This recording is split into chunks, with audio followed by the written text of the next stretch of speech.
morning, good morning. Today is another busy day. Turn the hot water on. Alright, so today is Thursday. Last night, as you can tell, I was still at the salon till late painting that room. So I got it done about 2 o'clock roughly, maybe a little after 2 by the time I left. Got that done. Came home, didn't get a chance to upload yesterday's video, so I got to do some editing right now in the morning and get it out. Today, however, is going to be a busy day. So yesterday I told you that we got in touch with the architect got in touch with me to look at some layouts on the restaurant. So he sent the layout, looked it over real quick. However, I have some questions for the health department in terms of the bathroom placement. So I'm gonna head over to the health department this morning soon as they open, or a little after open, and get those questions answered. In order to move on with these layouts, I have to find out about these questions with the health department. Thing is, we don't want to start building this thing and then we have issues later on when it comes to the health department, or we just need to know what we can and what we can't do. That's pretty much it. We're trying to get some questions, what we can and what we can't do when it comes to the public bathroom and placement, stuff like that. My initial designs was our concept of the place. It's a quick takeout. It's not a dine-in. We're gonna have no seating area or anything like that. It's just strictly online order and pick up, or you could step in and order from a kiosk, and then no dining. So there's no seating area, no nothing. So because the place is only 1150 square feet,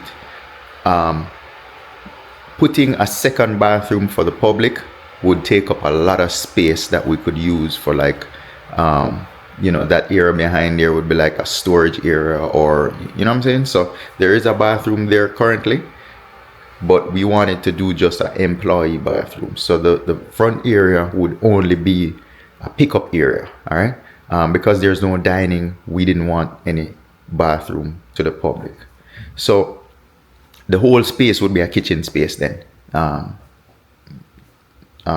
in other words. So our architect is saying that we need that bathroom for public. Now, he's probably not realizing that there's no seating area, no customers involved. It's just a pickup kind of situation. So I've been doing some research online, and I heard that there may be there may be a light at the end of the tunnel in terms of not having that bathroom, but the health department makes that decision, not the county or anything. When it comes to design and who sits and how many, there may be a way to not put that bathroom, but the health department, would be the one to say whether it goes or not. So it depends on our design. If we're designing a kitchen where there's no customer sitting around, there's no one, as long as there's no customers sitting out there, we're not offering a service for dining or anything like that, then it may not need that public restroom. So I'm gonna head over to the health department real quick, figure that out. The layout of the kitchen was fine. It's just to shift around a couple of things and add a wall here, not here and there, add a wall, one wall, to his design, and figure out this bathroom situation. So I'm gonna go over to the health department. It's now 7:30, so they open at 8, so I'd probably go about 8:30 or 9, just to make sure everyone is in and settled. You don't want to be there knocking at the door when they just open. Everybody would, you just got to work. You don't want to deal with all that. So I'm gonna head over there probably about 8:30 to ask those questions. So the Architect is moving pretty fast. For him to give me a layout in about 24 hours, that's awesome. Um, he's working pretty much. So we just met on Tuesday. He came out, measured up everything, and then by Wednesday midday, he was able to send me a layout to review. Right. So he's moving pretty fast, and now it's Thursday. So technically, the ball is in my court now in terms of the bathroom. I would have to go do check all that. Now, it may be the architects, you know, he's supposed to know, I guess, when it comes to those things. But in this case, this architect, he works on bigger restaurants, so there's always going to be a public bathroom. Um, Maybe he should know, or he should be the one to go research, but I am the one who wants to know. I don't want to put that question into anyone's hands.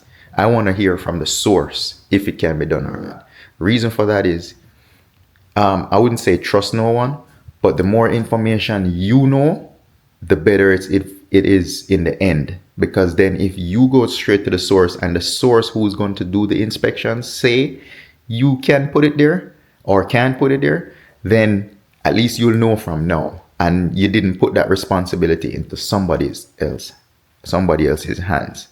So just let's say you put that responsibility into your architect's hands or somebody who's dealing with it. What if they had went and got wrong information? Now you spend all this money to not put a bathroom there, and then eventually health department say you got to put a bathroom there, right? After you did everything and all that. So it's good to find out from the source. You know, there's a saying, from the horse's mouth. Make sure you find out for yourself before you put that into somebody else's hand. Because he could probably just base it on what the codes and what he knows. But what if the code changed? What if, you know what I'm saying? What if he didn't go and check with the health department? So certain things I would love to check for myself. And then again, it's knowledge. So much false information is out there right now between Instagram and YouTube, college, social media, even on Google. Some of it is wrong. So it's good to go to these places and ask them directly. Ask the zoning department, ask the planning department, ask the fire department. It's a lot of back and forth. You could pay someone who knows these things to do all this for you. But in this case, it's a small bill. Budget is very tight. So I'm trying to do everything on a budget or by myself so I could learn it. And also, you know, we could go through that process for you guys. So that's the reason why I choose to, do it, couple of reasons why I choose to do it myself and figure this out by myself, so that we have the content to show you guys, not how it's done or, but how I do it. Or maybe you might be thinking of doing the same thing, and then boom, because you see me doing it and I say, hey, go check this place, check that place, it might give you an idea. It might motivate somebody. It might give someone an idea. Whatever the case is, I'm doing it so that you guys could see it. And I'm doing it for myself, not to make content, but this is something I'm doing for myself. So I just decided to vlog it while I'm doing it, to let you guys see it, what I do. So that is where we are. We're on day 4. It's Thursday, so it's day 4 of the restaurant build. We just acquired the place last Friday. We got the architect, meet with the architect on Monday. Tuesday he gave us Tuesday we met with the architect. Wednesday he gave me a layout, which was yesterday. So today we're working on that layout. So now he did a section, I gotta do a section and figure out what, get these questions answered, and then figure out if that's the design I want, and then let him know. So sometime today, if he could meet, I would meet with him and literally tell him what the health department says as far as the bathroom. And then, go over that initial layout with him, because I would like to add some wall, move the mop sink, move the heater. Those are things he put in a specific space. I would like to move them and put them in another space. Now, not saying that's going to happen, because not because I want it there. Our local codes might not allow us to put it there, but at least I could go to him and say, hey, can you put this here? Can you put this here? And then he'll tell me if it can or can't. So I'm going to head over to it's now 7:34. So I'm going to head over to the health department in a minute. Let me get this video edited. Today is going to be a crazy day, because by the time I get this video done, yesterday's video out, go to the health department, meet with the architect. I still have the sensor to change. I wanted to go to get the battery fixed, but that might not happen on the van. By 3 something, I got to get my daughter. So today is going to be a crazy day. We're going to be running up and down all over. I still have to put that rail, that hanger rail inside of one of those suites, and I have to hang a mirror for one of the tenants. So all that is on my list for today. So let's see if we could get it done. I'm gonna get started right now. All right, guys. So started editing, but it's now 8 o'clock. So I think I'm gonna head out, go over by the health department.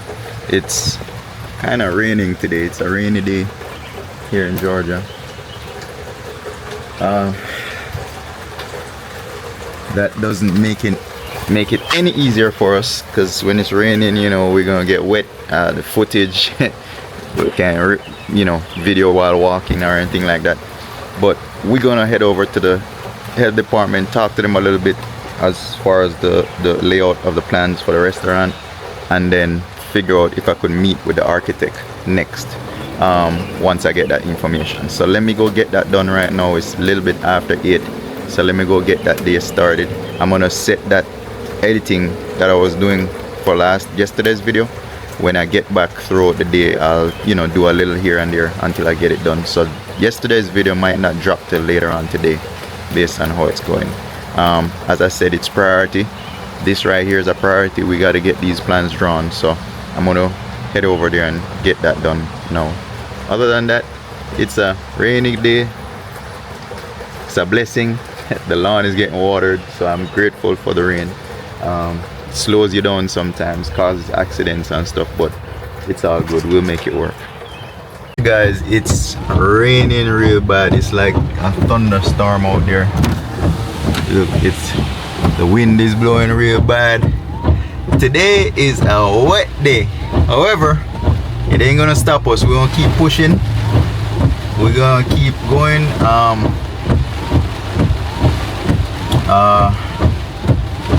Yeah, I'm gonna go over by the health department still and just wait this rain out, wait it out a little bit. Well, I'd rather be there in the parking lot.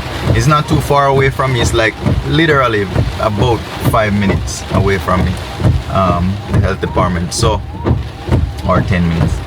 So I'm gonna head over there and wait the rain out, wait for them to open up, and then they should be open. It says they're open here already, so we'll see.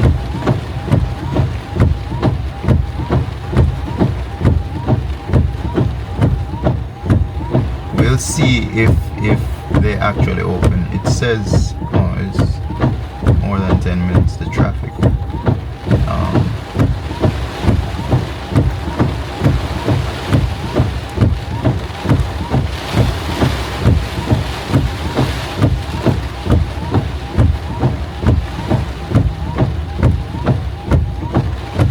Yeah, so I'm gonna head over there. It's raining real bad. I wonder if I should even leave here. I should probably just wait right here and let it blow off a little bit, because it's raining real bad, guys. It doesn't really show. Let me turn the wipers on, but it's coming down hard. So let me wait a little bit. I'm gonna wait a little bit, because even if I get over there, I still can't go in. It's not too far from here, so I'm assuming it's raining there too. So as you can tell, yeah, it's coming down bad. So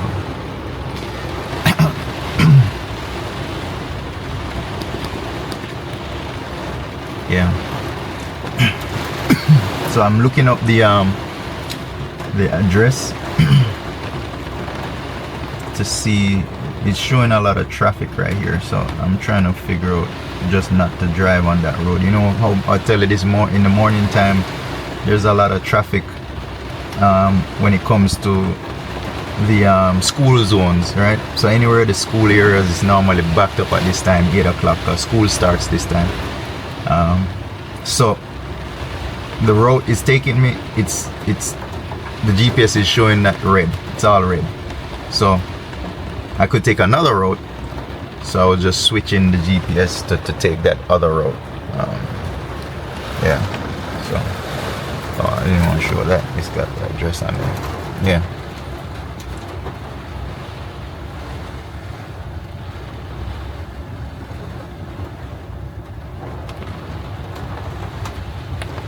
Yeah, so I'm gonna take my time and just head over there and then wait the rain out, you know, wait for it to stop falling. This is what I was talking about. So this camera right here, we can't film at all in this rain. The water, too much water coming down, it might mess this thing up. It's not waterproof. So that's the only downside when it comes to the Pocket 3.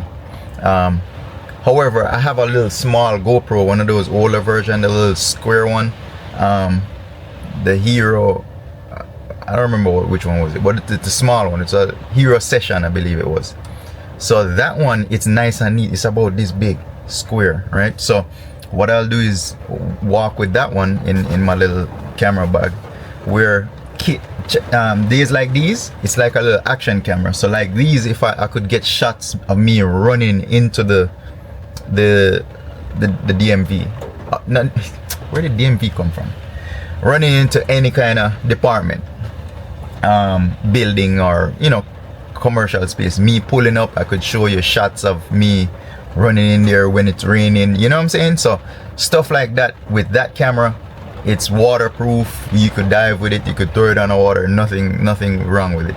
So I think that's what I'm gonna do. I'm gonna bring that camera around so I could use it to film that part of the journey, you know, whenever rain falls like this. Or let's say for some reason this journey takes me to the beach or in the water, you know, because it's a life every day. You know, one day I might end up on the beach in the water, so I might be spearfishing somewhere and have to dive somewhere. So that camera is perfect for that, the water situation, anything water. If I end up in a pool, you know what I'm saying? So I'm gonna walk around with it. As a matter of fact, I'm gonna get that camera right now and do some footages right now.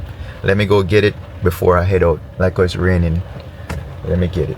All right, guys, this is the camera I'm telling you about. It's you see how small it is? It's I believe it was the Hero Session. Yeah, GoPro Hero Session. It's kind of dark in here, but it's an older camera, but it works real good. It's pretty much a cube, a little small cube. See, you could, you know, so this is what I could just turn it on real quick and do the running shots that's going inside, you know, turn it to me and do the little running shots. It's nice. You could put it in your pocket, and I could get all those footages when I'm running into the buildings or running out of the buildings when it's raining. That's for that. Or let's say I go diving, or, you know what I'm saying, I could just use this camera real quick. It's perfect. It's an action camera. It's perfect for that. So I thought it was charged, but I'm gonna get it charged, and later on today I put it in my bag. So yeah, this is it, guys. See, one button on there and it's good. It's an older GoPro. They don't sell these no more, I don't believe. Yeah, they don't sell these no more, but it's perfect.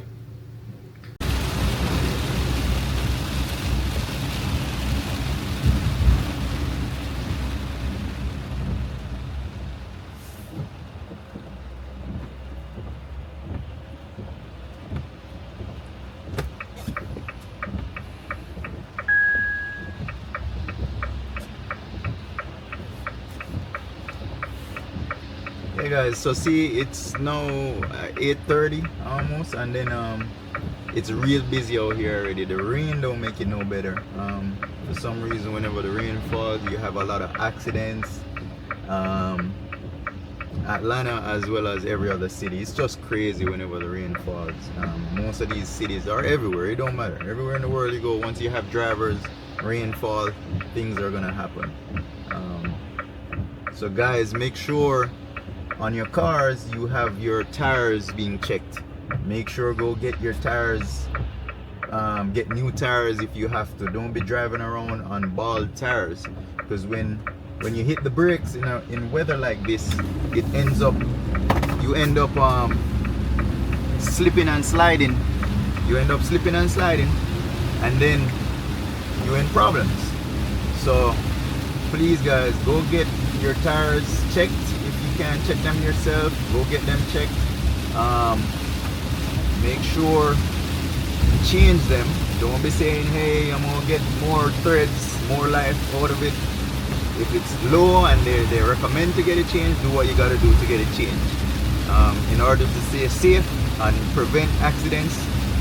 Most of the accidents, I would say, I don't know, statistics might be different, but most of the accident is because your tires was no good. You know, the tires are bald, so when you step on the brakes, you just slide off the road, or the tire popped, or you know what I'm saying? You're driving down the road and the tire blows out. You know, so most accidents is because of tires. When you see somebody rearing somebody, it's gonna be either they're distracted by the phone, you know, looking down on the phone, talking on the phone. Sometimes they just get carried away and look down on the radio, but most of the time it's because of you know, the phone, texting, or they might be, the tires might be no good, so when they step on their brakes it just slides and hit the next person. So you know, try and eliminate at least that issue of your tires not being bald. And you know, not that you want to mean an accident by looking at your phone. Don't do that either. That's why even with me and filming on the road, like now I'm driving, it's hands-free. My phone has a holder. If I'm doing filming and stuff like that, normally I don't have the phone on, or you know, GPS. If I use GPS, I'll have the GPS on. But I don't. Most times I'm not using my phone to do anything else, because I'm filming. So if I'm filming, I can't play the phone, I can't do anything. So I don't really practice using the phone while driving. You know, if I'm stopped, then I'll do everything I gotta do when it comes to the phone. Apart from GPS, you gotta look down if they're using GPS, obviously, right? You know, with YouTube, we can't have audio, so most of the time I'm not even playing any audio in here, or any radio or anything like that. So when I'm driving like this and talking to you guys, the camera is pointing forward and I am looking forward driving, so I'm not really looking at the camera to talk to you.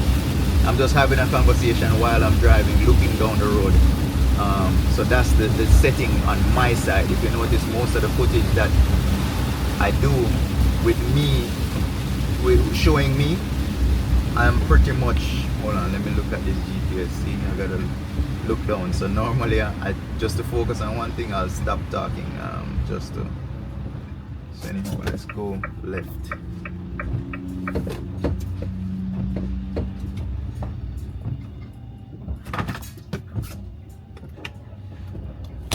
The van,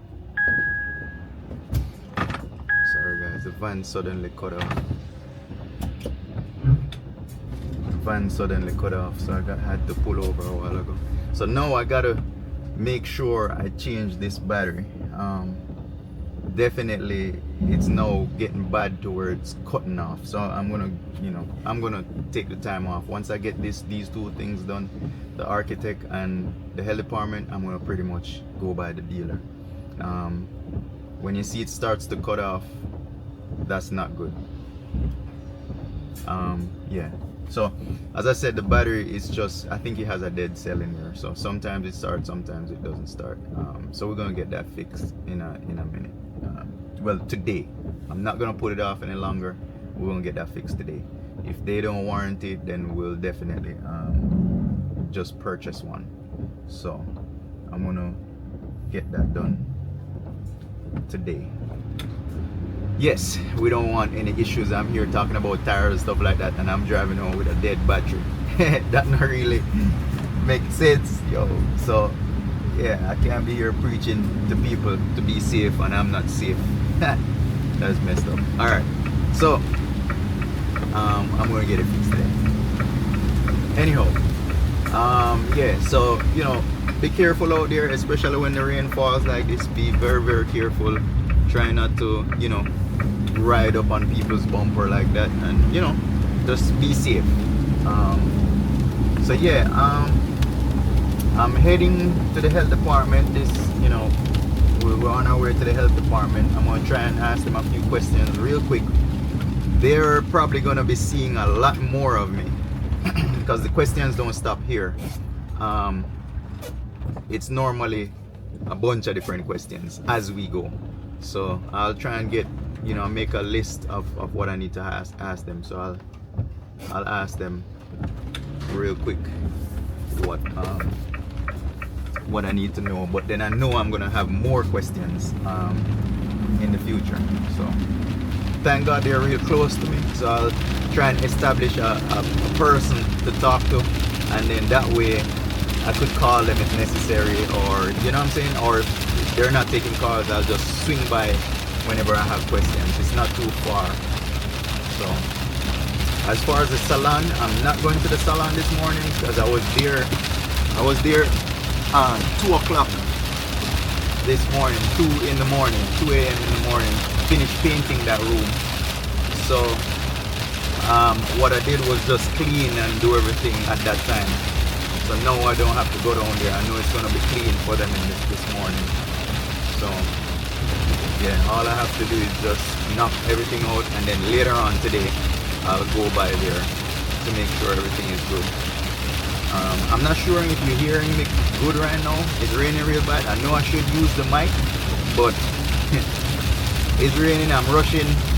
I gotta take the mic out. Oh, let me do a test real quick. Let me turn it on real quick. That way we'll see the difference. This is a good test. We could see the difference in the mic. Yeah guys, so we'll pretty much what I did, I turned the mic on a while ago. So this would be a good example of with the mic or without the mic. It's raining, the wipers are going, the van is making noise. Let's see what the difference is in the sound. So this is a very good test right here,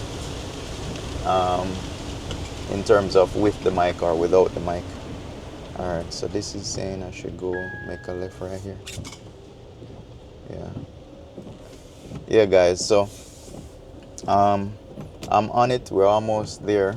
I'm gonna cut it right here and do a little clip when I'm pulling in. Alright guys, so we're pulling in at the Gwinnett Board of Health. We are in Gwinnett County, so we're pulling in over here to see if we could get some information. So there's a lot of cars here. That means everyone is here today. So let's see if we could get some information. I hope the mic is working out real good.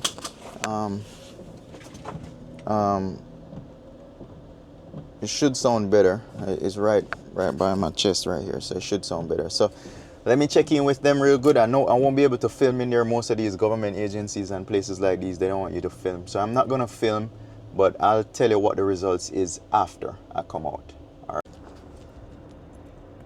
All right guys, so I just left I went to the health department. Health department was the wrong office I went to. So they gave me the right directions and the numbers and everything. I called them up and spoke to an inspector, and the inspector informed me that I don't have to have that bathroom. So that's good news. That's the health department. Now they also told me to check with the counties to make sure it's okay. So if all three person, which is Gwinnett County, the city of Suwannee, and the health department agrees that we don't have to have that bathroom, then I could go ahead and get with my architect and tell him, hey, don't draw that bathroom in it. which that's what I want. I don't want that bathroom because it's going to take up a lot of space, and we are not going to have any dining, any chairs. We're not going to do. It's in a gas station. The model of this concept is just quick takeout, good food fast. You order online, you order by phone, you order at the counter or the kiosk, and then you just swing by and pick it up, just like how you do an online order at the fast food joints. It's the same concept. It's just that we will not have any dining customer area. The only customer area it's going to be is the pickup area. So once you go through those doors, you have a pickup counter, and you could place your order there and pick up and go. There's no seating whatsoever. So health department said you don't need any public restroom for that type of setting. I checked with Gwinnett County a while ago. Gwinnett County said it's the city of Suwannee. That's a question for the city of Suwannee. So Gwinnett County, it's not their jurisdiction. They do the review of the planning and stuff like that, and the fire section of it. But as far as the decision on the build out, it's the city of Suwannee. So I'm heading there right now. I called my contact that I have, the guy that deals with the planning over there, but he's not answering. Sometimes they're out on the field, sometimes he's meeting with somebody else. So I'm gonna just head over there and see if I could speak to someone in planning. Once they sign off on it and say, hey, you don't need that public bathroom, then I could have my architect draw the plans with no bathroom. Right now I'm heading to city of Suwannee. So check in, let me see what they say, and I'll let you guys know. As I said, I can't record when I go inside these places and talk to these people. The fact that it's corporate, it's official business, so no one I'm not gonna put those people on camera, to be honest, even if I could. So I'll just show me pulling up to the location, stuff like that. You guys could see where I have to go throughout the day. I'll just put quick clips of me pulling up into the places. So yeah, so stay tuned. Day is going well. It's now 9:30. I have to meet with the architect before 11. He's leaving the office at 11, so I'd want to get to him at least by 10, a little after 10. That way we have time to discuss the drawings, the changes on his layout. Yeah, so stay tuned. I'm heading to Suwannee, city of Suwannee, their office over there, and I'll let you know what's going on. Alright guys, so I'm on my way to city of Suwannee, but I wanted to put this clip in. This area is where the restaurant is going to be. So pretty much we just passed the highway like a second ago. We just drove over the highway. The exit is right there. So we coming up on a major area right here. Right here we have Walmart to the right. We have a lot of restaurants to the right. Banks, Verizon, Chick-fil-A to the left. We have a Home Depot to the left right here. So it's a lot of working people right here on this street. We got McDonald's over there. We have see there's a Lowe's right here. So if you got KFC. So Walmart is to the right. So this turning right here, that's Walmart. So you got Walmart over here on the right, and then you got Lowe's on the left, right? Right by the highway. So this left turn right here, when you make this left turn, that's coming up the stoplight. When you go down to the next intersection from here, from that left, that's where the restaurant would be at a gas station. That space, that intersection is also a busy intersection. So just like how we're driving on this road right here, it's a major road with all the restaurants, Walmart, stuff like that. Over on that road, it's the same.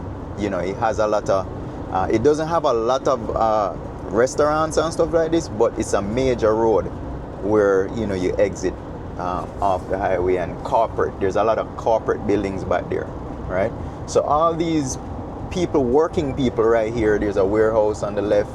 All these working people that works in and around this area, those are the customers I'm targeting, right? So see on this side, you have a bunch of people right here. You got State Farm, chiropractors, um, different businesses, all businesses right here, right? So, and we're within, I would say we're within a 5 mile radius. Right here is less than 5 miles. It's probably like 2 miles or maybe a mile from where the restaurant is going, right? So, and this is what I was telling you. On the other side now, this is all residential. So from here on, it turns into residential. So it's all residential from here up. You still have business places here and there in Suwannee, but from here back, it's all residential. So we're still close to residential, and we're also close to corporate. We're smack dab dead into the corporate area and working place. So this is City of Suwannee. This is their, I guess this is their little downtown Suwannee. They got City Hall and all those places over here to the left. That's where we're going. They have a little park right there. City of Suwannee have a little park. So, you know, we're pretty much close to everything. As far as housing, as far as corporate housing, we're right in the middle of everything. So those would be our customers. I'm mostly targeting corporate during the week, and then late night residential customers through Uber apps or either through Uber apps or through our delivery services, you know. Yeah. So yeah, so pretty much you see right here is a lot of living space right here to the left. Yeah.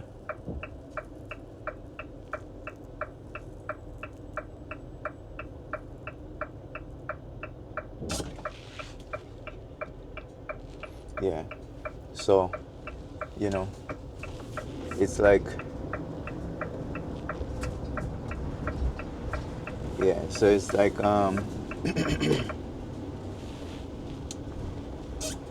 yeah, so these places you have restaurants, you know, and activities down below, and then upstairs you have living. So all these people we have access to, we're real close by. They could order online or, you know, pick up, you know, if they feel, if they choose to. So it's all, you know, this area is all living area in and around City of Suwannee, and then you also, as I said, it's mostly corporate where the restaurant will be. So we're we're here now. The city hall is right here to the right. So we're gonna head inside and try and. Alright guys, so I went by City of Suwannee to verify if we could go without putting a public bathroom. So I spoke to the man in charge of building and permit, I believe it is. What he's saying, the code is, once we're serving to the public, we have to have a public restroom. Even if we don't have dining, even if we don't have any of those, we have to have that restroom available for the public once you're serving to the public. So it kind of sucks, because it sucks and it doesn't suck. We would love to have a bathroom for the public, but at the same time, because it's a smaller space, it sucks because it's taking a lot of real estate out of our kitchen space. That space where we would have moved everything forward, or that space where we would have would have been like a dry storage area. We could, you know, put stuff, stored juices, stuff like that, you know, cases of drinks and stuff like that we could put in there. However, by not doing that, we're now forced to keep the existing bathroom and add another bathroom for the public, right?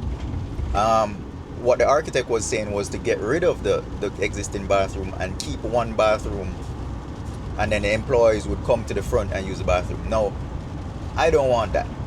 I want an employee bathroom different from the public's bathroom. And the reason why I want that, I don't want, to be honest, bro, we know everybody got to use the bathroom, but I don't want to go into a restaurant and see the person who's cooking coming out of the bathroom. I'm going in. That's why I don't eat out. No, it's kind of, I don't know if ironic is the word. I'm building a restaurant, but those things that I don't want to see, I'm building this restaurant so you don't have to see it, or people don't see it. These are the things that I know many others don't want to see, right? So most larger restaurants, bigger restaurants, they have employee bathrooms different from the public's bathroom. The smaller food chains like the McDonald's and stuff, they don't have different bathrooms. It's just one bathroom. By law, you don't have to have an employee bathroom. It's only when you have a bigger restaurant, bigger establishment, then you'll have to have public different from employee. But in a smaller setting like this, you don't have to. You could do shared bathroom between employee and customer. Now for me, no matter how small it is, I want employee bathroom different from our customer bathroom. So this way, our employees don't have to be coming into the front space where the pickup area to go to the bathroom. You know what I'm saying?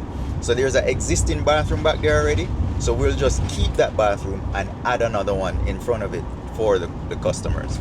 So I was hoping to not have a bathroom at all. That's just based on because it's a quick pick up and go. There's no dining, there's no customers sitting, there's no, you know what I'm saying? So we're now we check with the city and they say we have to put that bathroom in. So it's not really a problem, but it sucks. So I'm going to the architect right now to meet with him to let him know the changes. For instance, he had put the because we were changing that bathroom, that's existing bathroom, we were going to turn that into the storage along with the office space. He was going to put the mop sink and the heater and all that stuff over on that side. But now, because we're keeping that bathroom, I'm just going to have him put the mop sink and all the water stuff in one corner where the grease trap comes in. A lot of people don't know what I'm talking about. Maybe the restaurant people would probably know what I'm talking about right now. Or people who in construction would probably know what I'm talking about right now. The average person won't know, but I'm telling you guys anyway for who's interested, right? And then maybe you have a restaurant owner or a restaurant person who's opening a restaurant who might not know this. So this is for those people. So now I want all the water equipment, so the wash sinks, the wash bowl, the hand wash sinks, everything in one corner. Yeah, so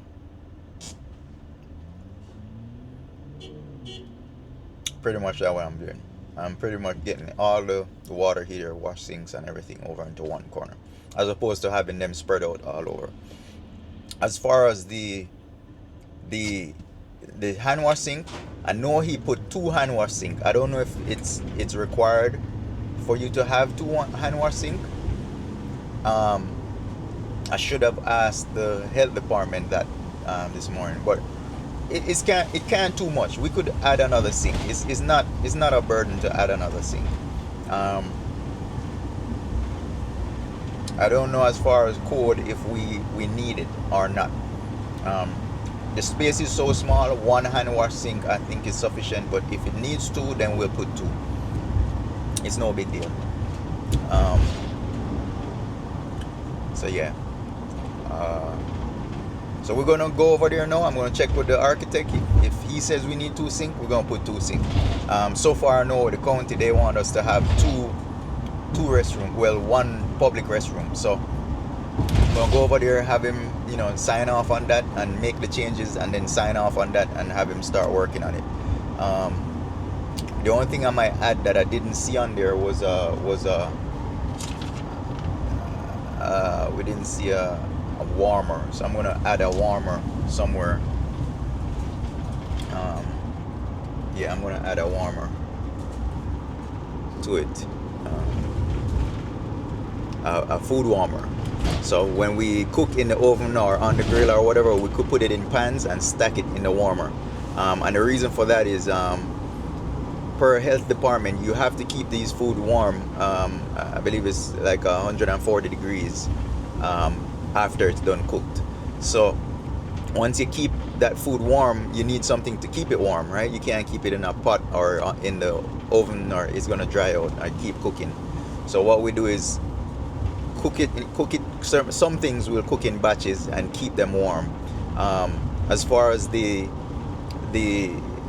fry stuff, those are going to be done to order. So anything fried will be done to order. Anything that we have to cook ahead of time, like the meats, like the chicken, any ribs or anything like that, that takes a long time to cook, we'll cook that ahead of time in batches, and then keep cooking throughout the day or night, and store those in warmers, because you can't just cook it and keep it on the counter. You have to keep it in warmers, 140 degrees for 4 hours at a time. I think it's 4 hours. Don't hold me to it, guys. Anybody in the restaurant business, don't hold me to that. I've been out of it for a while. I'm getting back into it, so I'll do my serve safe refreshers course and get back up to date. I am serve safe. I do have my serve safe certificates and stuff. So we're gonna that place right there. Yeah, we're heading to the architect now. We're gonna finalize everything on there. I pretty much know what we want, so I'm gonna finalize everything on there and have him start drawing those plans.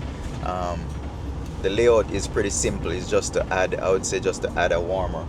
We're just adding a warmer somewhere in there, and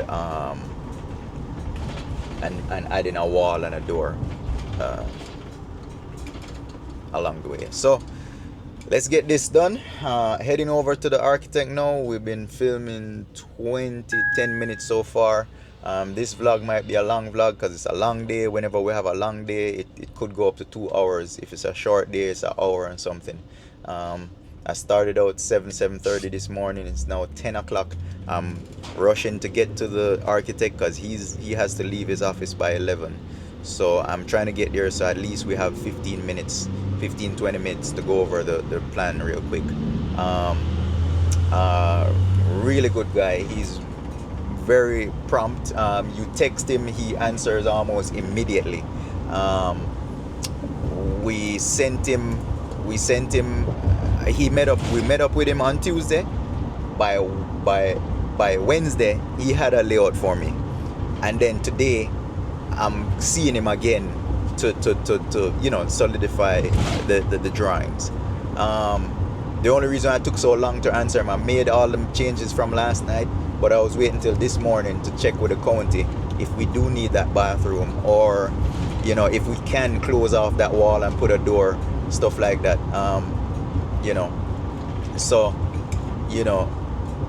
it's good to wait and ask questions than rush and do it, and then when you rush and do it, we have to change it when the county gets it. So it's best to wait and check with the county on these things to see what we can and can't do. Don't just say, hey, you're gonna do it, and tell the architect to draw it. He'll draw up some stuff, it'll work. He knows the codes, the architect knows the codes, but sometimes the county just don't want it that way. You know what I'm saying? Like, you have to put this here or put that there. Something might have to move. So it's good, get involved and check for yourself. It's not like you're doubting your architect, but you're checking. You want to know too. You know what I'm saying? I want to know. Not only, you know what I'm saying? I want to know for sure from the horse's mouth that we cannot put a bathroom there. Now, see, we went to the health department. The health department said it's fine. You don't have to have a bathroom, right? As far as they're concerned. But that's not their call. It's the city of Suwannee and the building codes that matters. You see what I'm saying? So if you had took the health department advice and have them build it out with no bathroom, then we would have been in problems. So that's why it's important, not only when you can take your word off your architect, but still double check that that architect or whoever is telling you these things. Still double check and get with the right departments so that you could be properly informed, right? Because when you're not informed, then things happen, and then when things happen, it gets costly. So just imagine if we had told them, hey, the health department say we don't need it. We didn't build that bathroom in, so we went ahead and build a full counter, started to do all of that. When we go for plan review is going to take 2 weeks to tell you, hey, you need a bathroom. And remember, it wasn't Gwinnett County's call. So Gwinnett County would review it and said everything is okay.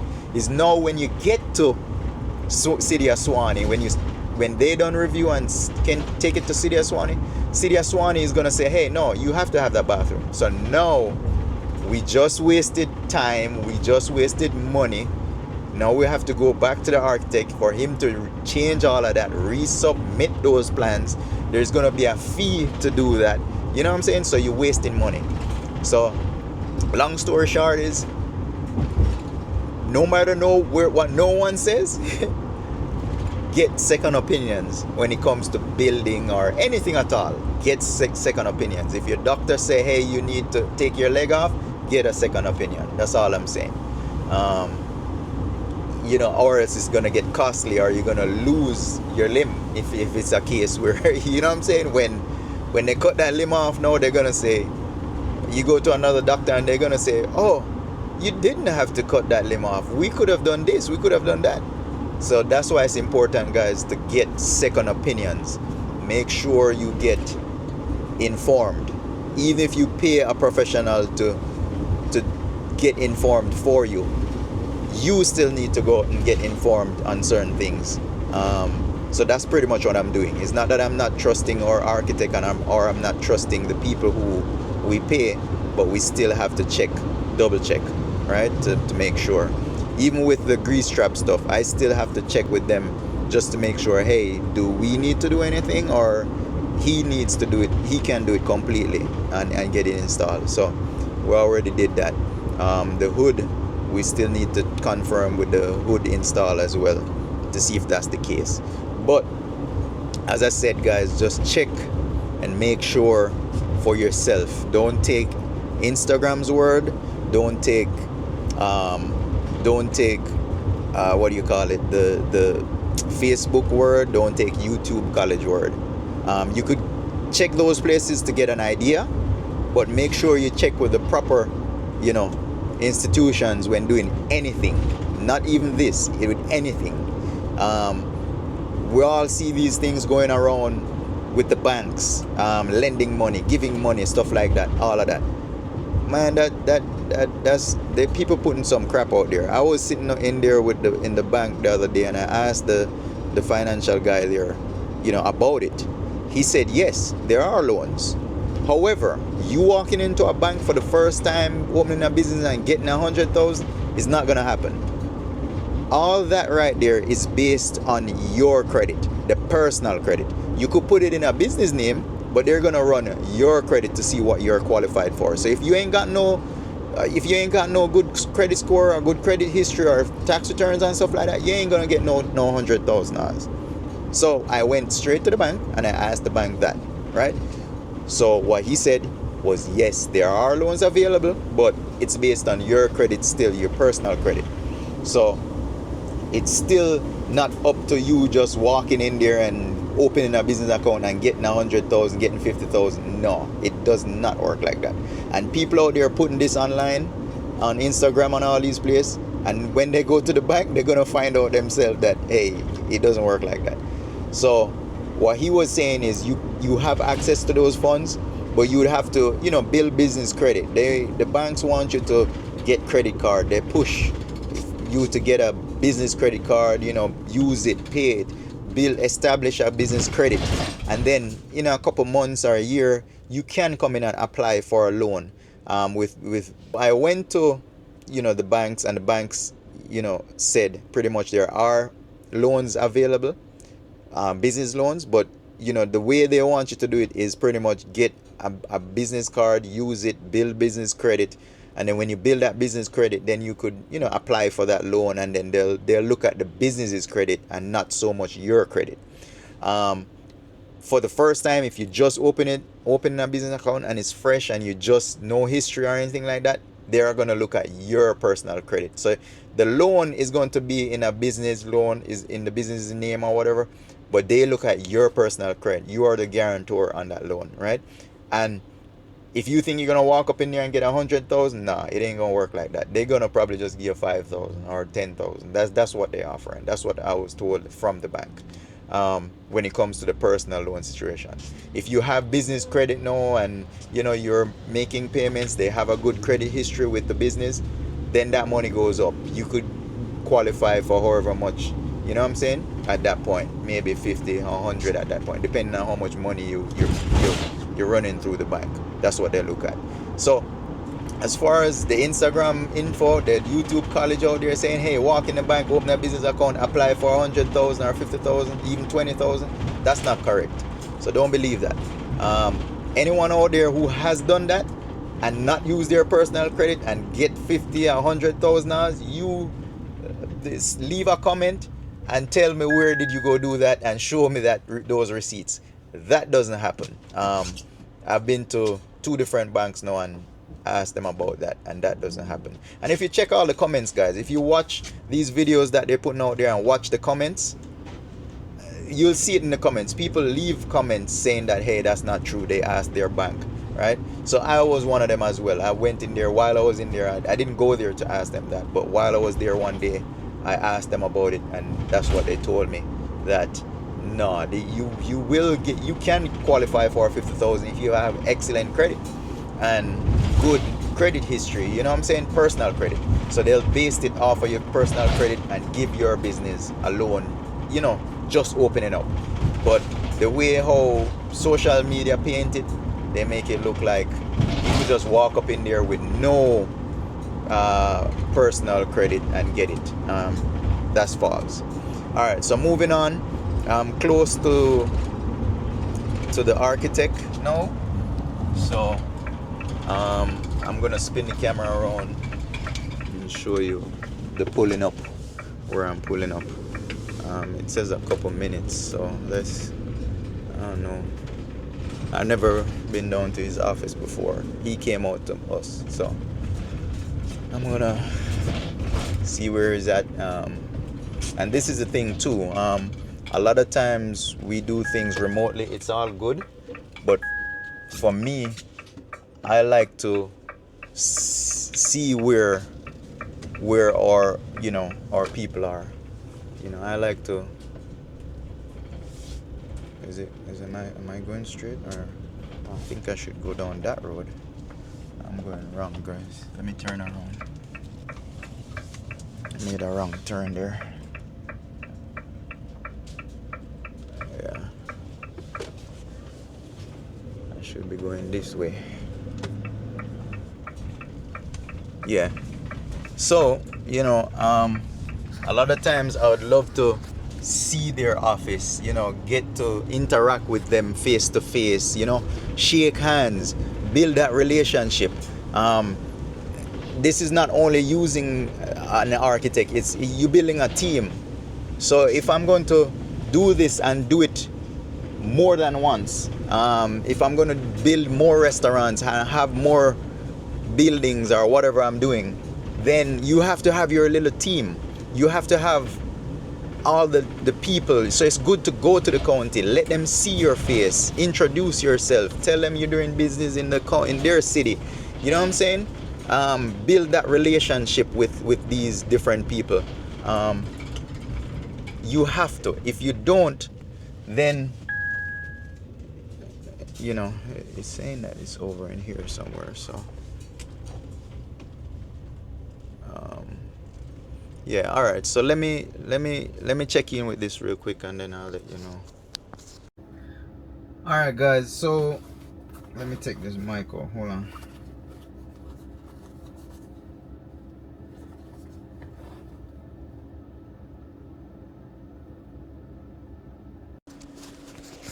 Give me 1 second. Let me set up my mic here. All right, so so far so good. Went to the county. We do have to put that bathroom in, unfortunately. It's gonna cost a little bit more money to put a bathroom in, but I I'm here at the architect outside of his office. We did go through the changes. Now, this architect, I ain't gonna lie, so far he's the best.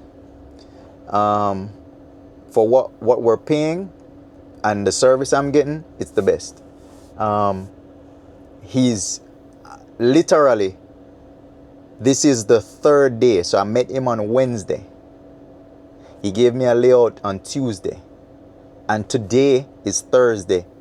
I'm now ready to sign off on those plans for them to move forward and put it together. Right? That's how quick this guy is.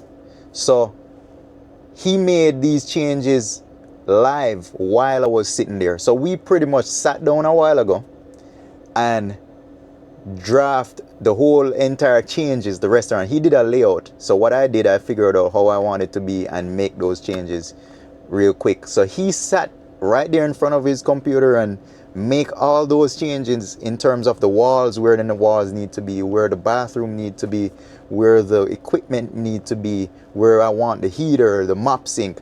He made those changes live right in front of me, right there. I got here 10:25 and it's now 11 o'clock. So in 45 minutes, and it all has to do with, because I knew what I wanted, and I have a general idea of the space in terms of the feet. How wide is it? How narrow is it? How big is the bathroom? How wide is the counter? How I know all of that. So because I know measurements and I know the walkway, what it's supposed to be, with me knowing all of that, I could just tell him and he already just know, and then I just ask him, hey, can we put a wall here? Is that up to code? And he could just put it there and say, yes, it's up to code or not. If the wall has to be a little bit wider, he'll say, hey, this wall has to be a little bit wider. But working hand in hand, because I know what I want versus what he knows the codes, then it's easy to just put it together. So in 45 minutes, we just designed the space how I want it. So we got it not exactly how I want it, but close to how I want it, right? As far as the bathroom, existing bathroom, we're going to keep the existing bathroom, but we're going to provide a customer bathroom for our customers, which I think is fine. I have no problem with that. I just wanted the extra space in the back. However, this design, the way we're designing it for efficiency, for quick, one chef could work the line and just turn around and somebody else, prepare that food, package that food and get it ready to go. So in other words, it's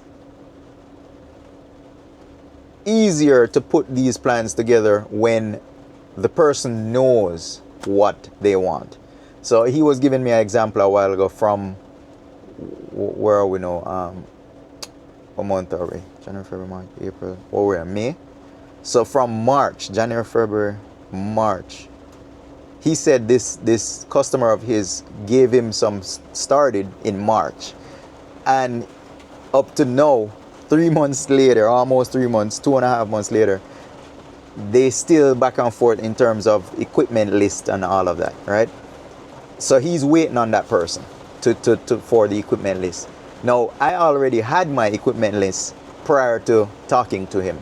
So the day I met him, I had all the information he needed in terms of all the equipment I'm going to use, what I'm going to use for cooking, the different stoves or ovens or charbroiler or fryer. I had all that information for him already printed in a PDF file.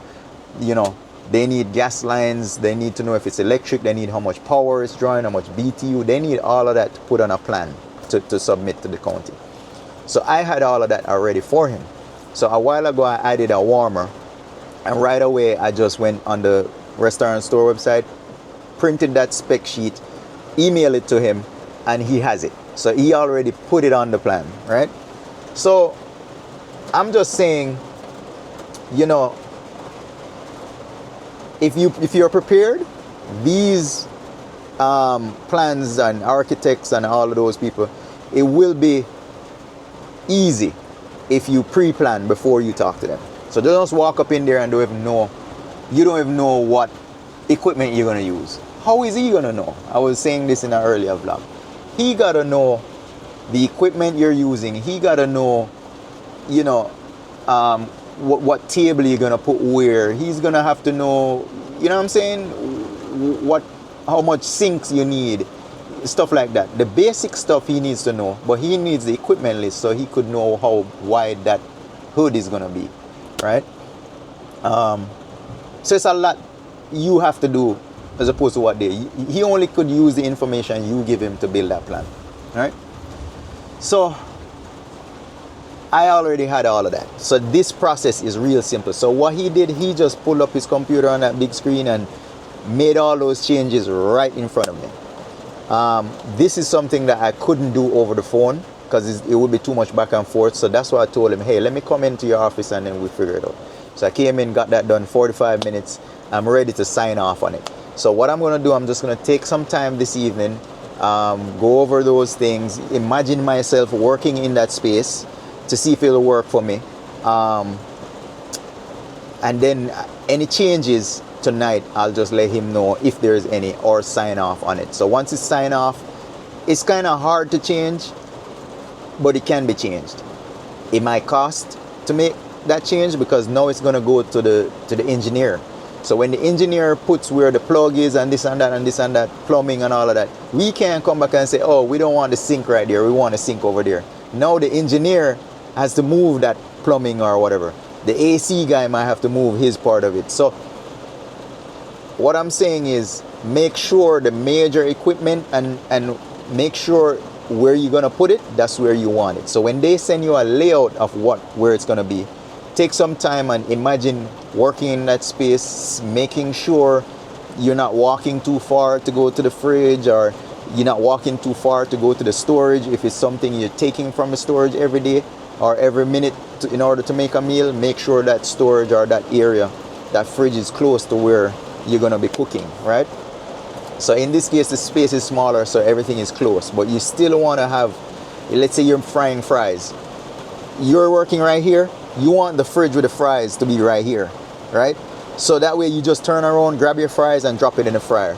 You don't want to be walking all the way over there for the fryer. This means for the fries. That means every order you get, the employee would have to walk across the room to get that fries. So it's either you do under counter for refrigeration to where you could take the fries from the under counter or have it behind you. Hold 1 second, I'm gonna get back to you. I'm getting a call. Alright guys, I'm pulling up on the dealer. Oh look, the dealer got a Tesla truck. What the Dodge dealer doing with a Tesla truck, yo? Anyhow. Hold on. Yeah. All express lane. Fine. All express lane. So my dad.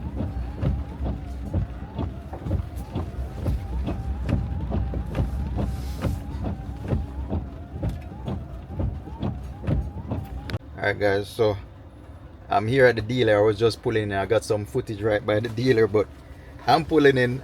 As I'm pulling in the driveway, the van cut off right in the driveway. Oh, what kind of shit is that? The dealer, the van don't even want to go to the dealer. Shit. But I'm here at the dealer. I'm gonna go inside and check, see if they cover the warranty or something like that. See what they could do about it. They could change the battery. But I'm here at the dealer, so I'm gonna check in a minute. I just saw a Tesla truck at the Dodge dealer. What a Tesla truck doing at the Dodge dealer at the front? You'll see it in the clip once I've uploaded. But yeah, they got a lot of Hellcats and stuff parked up right here. But yeah, all right, let me get in there and see what they say. All right guys, so I'm here, made it back home, making some Chinaman soup with vegetable. So far it's now 5 o'clock, 4:54, and the time flew off quick today. Oh no, that time is wrong. Yeah, that time is wrong. It's now 1:11. I'm tripping. Damn. So it's now 1:11. Yeah, I have to reset that time there. Anyhow, it's now 1:11 in the evening. It's still Thursday. I I pretty much got to the architects, resolved all that issue, came up with a plan as I was saying before in the van. So that part is just to sleep on it tonight and figure out, vision myself in the space, make sure it works for me, and then I'll sign off on it tonight or first thing in the morning, so he could get started on that.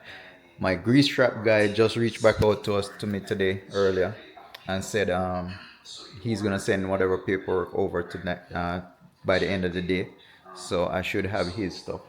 Um, I'm here editing last night's video because I got home like 2:30 in the morning, so I couldn't edit at that time. I was tired from painting, so now I'm editing yesterday's video. Whatever I did yesterday, I'm editing that. So I'm gonna post that in another hour or two. That will be uploaded. And then this video that I'm videoing, I gotta edit this video at the end of the night tonight and post this video tonight. So you're getting two videos today. One for yesterday and one for today that I'm filming right now. So this what I'm filming right now is gonna be uploaded tonight. I don't have to be all late tonight, so I'll definitely post this one tonight. As far as the end of the day, it's raining real bad outside.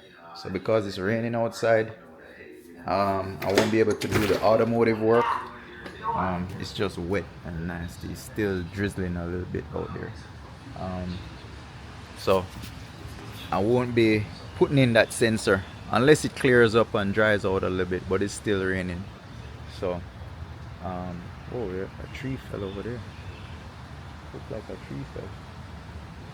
Damn. Yeah, a big old tree fell. Where did that tree come from? Yeah, guys, a tree fell in the backyard, if you notice. It's right there. So I guess it broke. There was a lot of wind blowing this morning. Luckily it didn't drop on that house over there. It fell this way. So I have to cut that up and take care of that. Anyhow, so today, later on, if it clears up and dries out, then I'll change the sensor. I also went to the dealer with the van. Now those aftermarket warranty we buy for these vehicles, they hardly do anything. They hardly change. I guess it's only major stuff like engine damage or, stuff like that they'll cover. But they don't cover batteries, like maintenance. So they don't cover battery, they don't cover, brakes, stuff like that, which is understandable. They tell you that. So now I have to buy a battery. So I stopped at the auto parts store, picked up a battery, and I have it in the van. I didn't let them install it. We have to install it. So I took the battery. So later on today, once it clears up, if it dries out, I'll just swap that battery out real quick. I'll show you a footage of me swapping that battery. So tonight, for the rest of the day, I'm just gonna eat something, get something to eat, finish editing that video. I gotta get my daughter at 3:30, and then I'll continue. I'm gonna come back, mount that mirror in the room and the hair rack for those two tenants. Once I get that done, then I'll come back home and edit this video. So that's it for the rest of the day. Most of the day I got done. All of what was on my list I got done. You'll probably hear myself talking in the background. It's because I'm editing. So I play it out to see what I'm going to take out and what I'm going to leave. So right now, I'm just going to get something to eat and then keep it moving. Go get my daughter at 3. See you in the next scene. Alright guys, so it's now 3. I'm going to get my daughter. That's where I'm at in the day. Went home, got something to eat, some lunch, edited the video, That's the one. So today is Thursday. I didn't get to upload the one last night, so I edited the video last night, and it's uploading now as we speak. Let me adjust this over. Yeah. So I edited it a while ago, and now it's being uploaded. It should be maybe about an hour or so to upload, hour and something to upload. So now I have this video that I'm videoing to upload later on tonight. So today's video, I'm going to upload it tonight. As I said before, the one that I'm uploading now was for yesterday. So I'm a little bit late behind, but you know, I had a lot to do yesterday, and that's why I didn't get to upload it. All right. Today, I should have enough time to do it. So,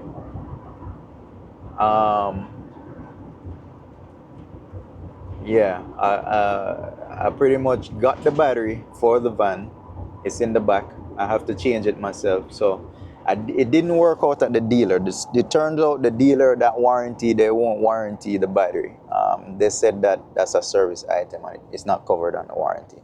Although it's a 2023 van and we're in 2024, they don't warranty batteries, service items. So I guess like brakes and stuff like that, whatever, they don't warranty.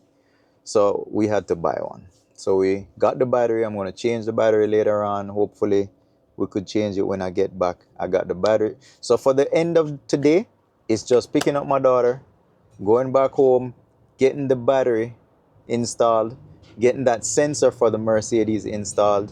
And then at the salon, I'm going to go back there and hang the mirror and hang that rack they want to put up. And then that will be it for today as far as today's vlog. There's nothing else on my list. I made a list right here. Let me see. Yeah. So that would be it as far as what I have to do today, or what I had on my list. So today is going to be over early, not no 2 o'clock, 3 o'clock in the morning. It's going to be over probably by 9 o'clock. So another update I got. Tired, want to sleep. Anyhow, I ended up meeting with the architect. So the architect is done his part. It's just to sign off on it. So I haven't signed off on it yet. I'm still gonna go through that layout, see if there's anything else, sleep on it, and then maybe tomorrow morning I'll sign off on it. Hopefully if I sign off on it tomorrow morning, then you know he could get everything ready within 2 weeks. All right. So his part is done. At least we have a idea of what the plan is going to look like. I'm going to show you that later on, or maybe what I'll do is I'll put a clip of the layout of it, just so you guys could see what a plan layout is. So it's not the official plan. This is just a layout. This is just where things is going to be. This is not the actual plan I'm going to show you. I'm going to put it up on the screen. Normally I put it on the screen right here. So is it right there or right there? One of them. Anyhow, I'll show you what the layout is. The layout is, as I said, it's just the idea that I have in my head and what the architect thinks it's right in terms of getting, being up to code and placing the items in, where they need to be, as far as the range, the hood, the, sinks, stuff like that. It still depends on where I want to put it. Some of the times is, they'll recommend, putting things here, but at the end of the day, it's a collaboration between both parties, myself or the person who is building the place and the architect, to decide if, hey, this is good or not. So when I went in today, had a meeting with him, he was putting, things because he knows the plumbing is there. But because remember, I was keeping that bathroom, if all who was watching, I'm actually keeping the existing bathroom that's there and building another bathroom. So because yesterday we were thinking that we would move that bathroom up. So because he knows there was plumbing right there for that bathroom we were going to move, he automatically just put a mop sink where that plumbing was, right? So that way we wouldn't have to run new plumbing for that mop sink. However, last night I decided I would keep that bathroom and then build another bathroom for the customers if we had to. So now that we found out that we have to keep that bathroom, we have to build a customer bathroom. I decided between this morning that it's best to keep the existing bathroom and then build another bathroom for our customers. The reason for that is I would love to have our employees to have their separate bathroom where it's not a shared bathroom between customers and employees. As I said, I could get into it, but it's my preference. I would love to have a bathroom separate for our workers versus the ones for the customers.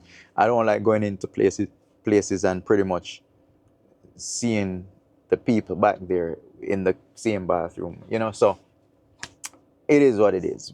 I prefer like that. A lot of places don't care and don't want it like that. They just build one bathroom and share. So our space is going to have an employee bathroom and it is going to have a customer bathroom because of code. The city of Suwannee, I went this morning and talked to building and permitting and the guy who's in charge, and he told me that per code, once we serve food to a customer, we have to provide a restroom. That's his words. Now, it might be different in your state, it might be different in your county, it might be different in your country. But as far as what they said, the code says we have to have a bathroom, a restroom for customers that we serve to, right? Even if there's no dining, even if there's no tables, chairs, no sitting area, no nothing like that, we still, once we serve food, we have to provide a public restroom for them, all right? So that's his words. Now, this is the city of Suwannee. Don't want to call no names, but the guys in charge that's there that does the review and building and whatever, all of that, that's inside that office. He told me that. Now, the architect told me that as well. So it's not that I don't believe what the architect is saying. I was just checking to see if there is any way possible they could, grant us our wish by not putting one there, right? Because it takes up a lot of space, and then I need the space in the back.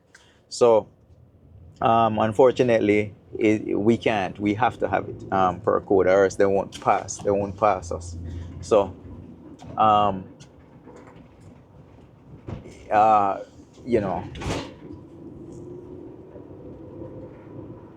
we decided that we're gonna put it in. However, we knew that we were gonna move it forward in the building, but what the architect didn't know that I wanted to keep the other bathroom. So it shouldn't cost too much. The only cost is going to be involved in that because we would have built a wall anyway, right? Where the bathroom is gonna go.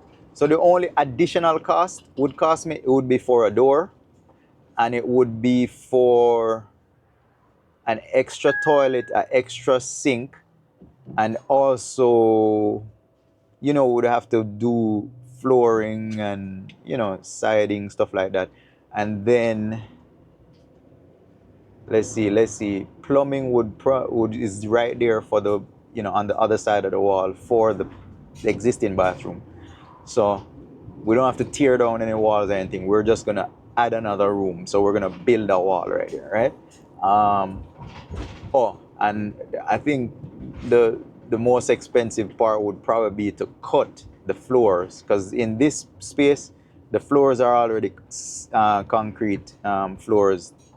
So we would have to cut those floors to get access to the existing bathroom drainage and tie into the existing bathroom drainage. So in other words, we'll have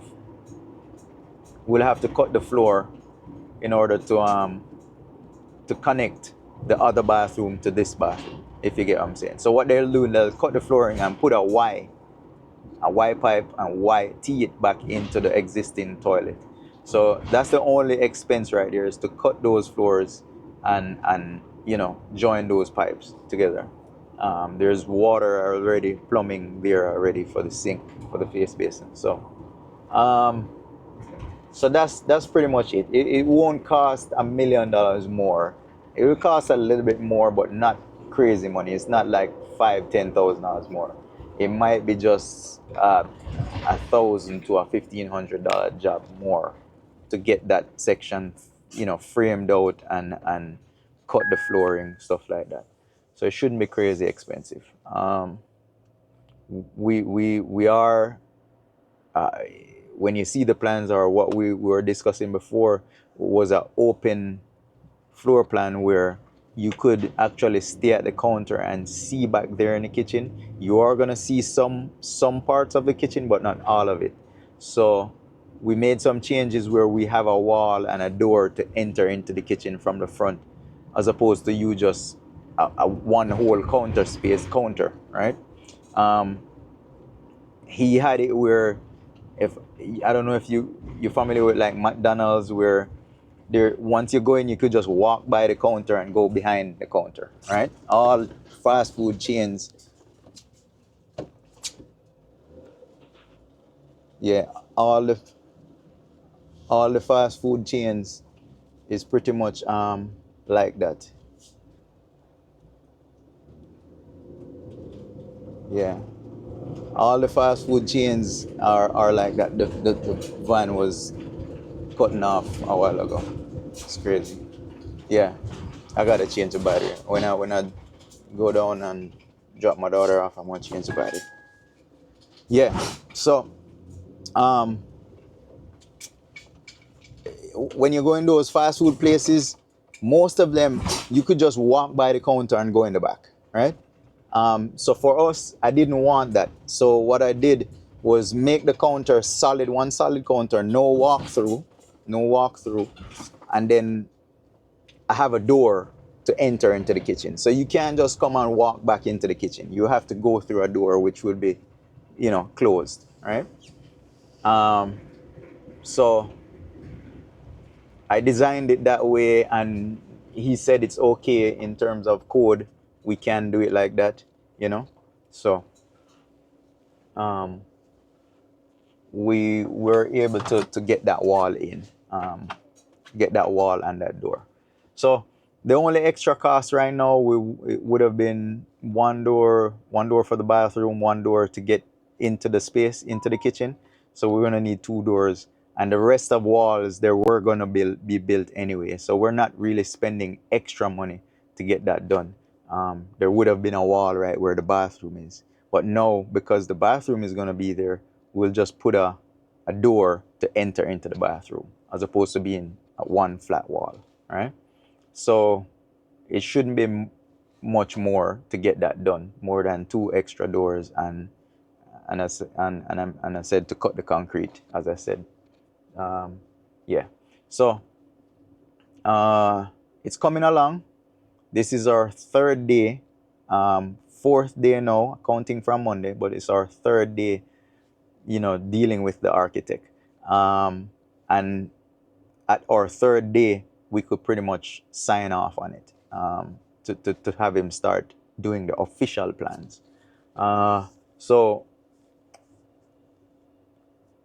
I would say by later on tonight, I'm going to look it over some more, you know, put myself in the scenario and see, you know, where the fridge is at, where this is. If I'm cooking, I'm going to simulate that and see if it makes sense where everything is at. Because we could shift around things.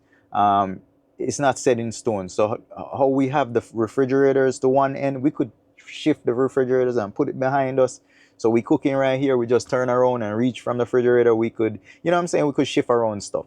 So that's why he was saying to make sure they're in the right space, because we can't just take the fridge from there and put behind us. There's no plug to plug it in, no power.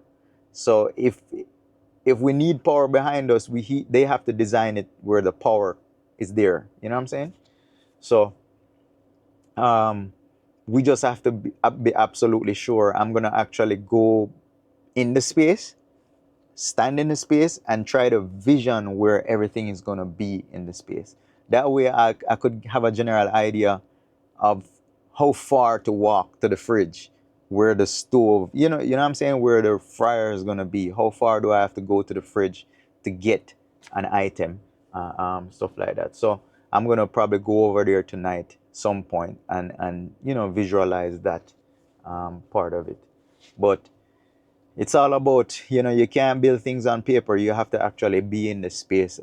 Some people build it like that, and then afterwards they're in the space. Or that table is in the wrong space, this is in the wrong space. You know what I'm saying? So what I try to do is always visualize by going into that space, and then try to just look around and figure out, hey, all right, this is going here, that's going there. I'm standing by the fryer now. There's the fridge. How far do I have to go to that fridge?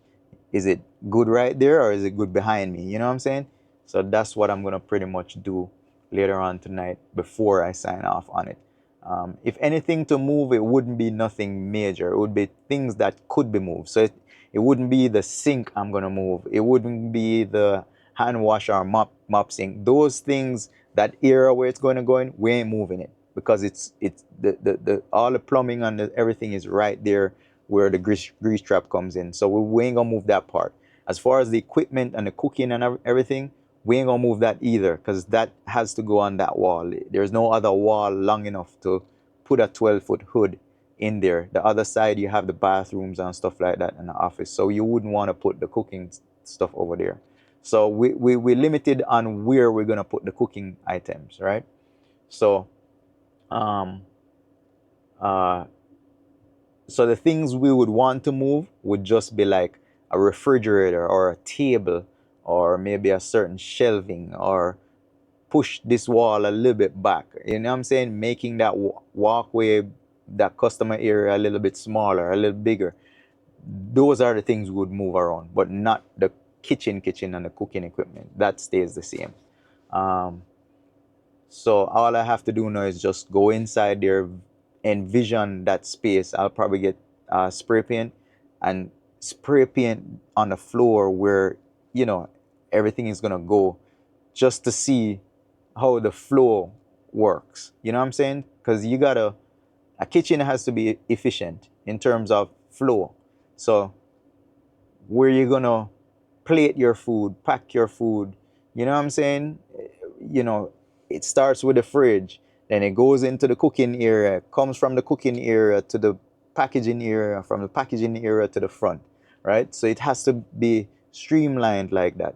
If it's not streamlined like that, and everybody doing this and doing that, then everybody has to have their little station going on. So if it's not like that, then it's a lot of confusion, people bumping in each other. You're gonna have spills, you're gonna have, you know what I'm saying? So we're trying to make this kitchen as efficient as possible. Every single kitchen is different. It's designed different, the space is different, the size of it is different, the equipment is different. So every time you build a kitchen, you have to envision yourself working in that kitchen, or else it's not going to be efficient, right? um, the hand wash sink has to be in a specific place where it's easily accessible to the person who's working, for instance, the grill and stuff like, you know what I'm saying? Like people who are prepping, you know, you can have a prep station here, and people prepping stuff, preparing food, and the hand sink is all the way in the back of the restaurant. That don't make no sense. So it has to be easily accessible for them to wash their hands when needed. You know, the holding units that hold your food warm, whether it's a steamer or a holding unit, it has to be close to where you're plating your stuff, because you're keeping stuff warm in there. Then it has to be close to where you could plate stuff. Um,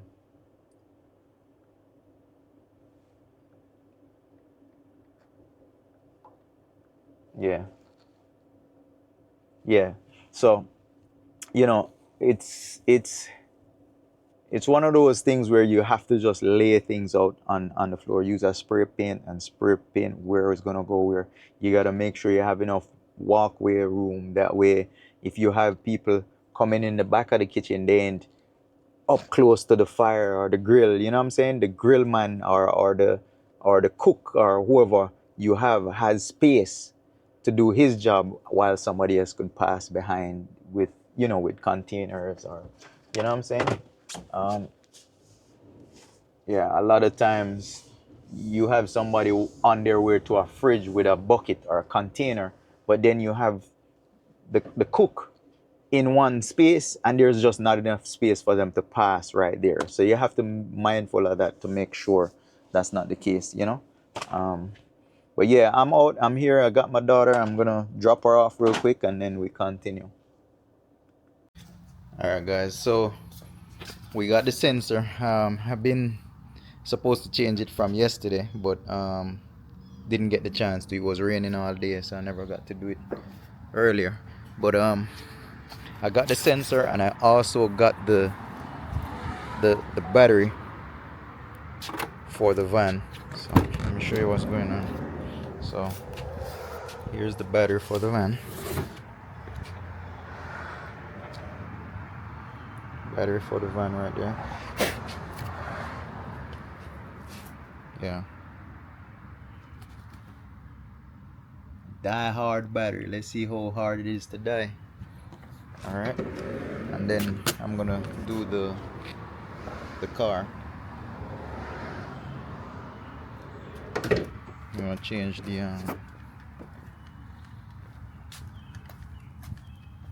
change the sensor, the wheel sensor for the car. Alright, stay tuned.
guys, the other day when I took this apart, I didn't put the screws back because I knew I would have to take it back out, so I didn't put the screws back. So I'll put them back once I unplug these. I did put the screw back for the sensor, so I gotta unscrew the sensor right there and then unplug it right here. The plug up here is not too bad, it's easy. You just push this thing down right here. There's a little clip, you just push it down and then pull it out. See, there's a little wire clip right there, you just push it in and then it releases this. So we just gotta take it out of this little bracket right there. And we gotta take it out this bracket, see, and then we take it out this bracket right there. There's another one, and then the screw is right there. We gotta take that 10 screw out. So just hold a minute, let me get that wrench.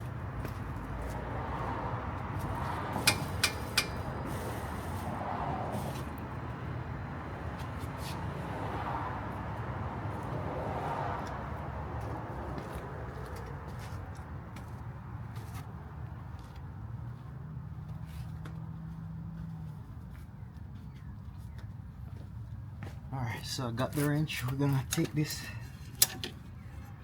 We're gonna take this 10mm bolt out. And once we take that 10mm bolt out, then we could remove the sensor.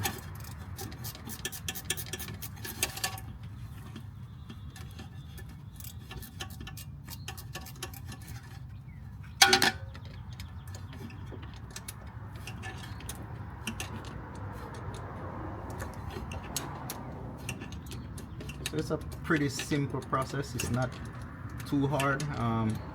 You do have to have a little bit of mechanical, you know, ingenuity to take the guard out. They just hold in with some more 10mm nut, plastic nuts. So see, this one is held in by that, and then you just kind of slide it out.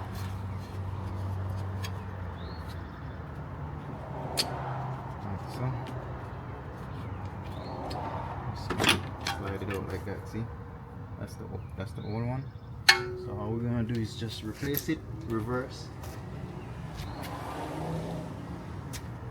This was the new one, so we're just gonna put it in the same way we took it out. I noticed on this one it had a little sponge on there, that little sponge thing. Just take it and put it back on the new one. I think all that does is just the dust. It just stops the dust from going in that hole or coming from that hole. I'm not sure. It's just a little sponge gasket. Alright, that's in. Let's get the 10 bolt back in there.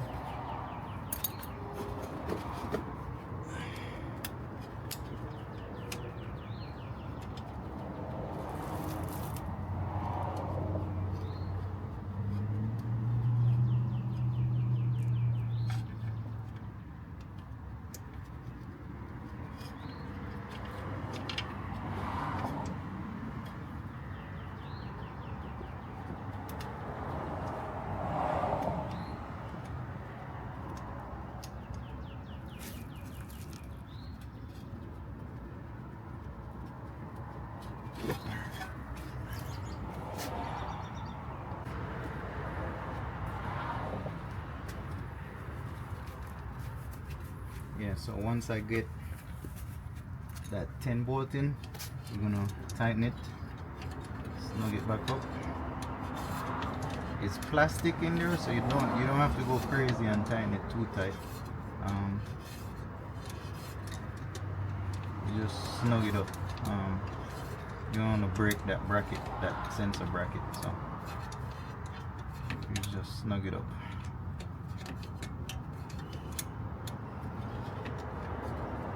Tight, but not too tight.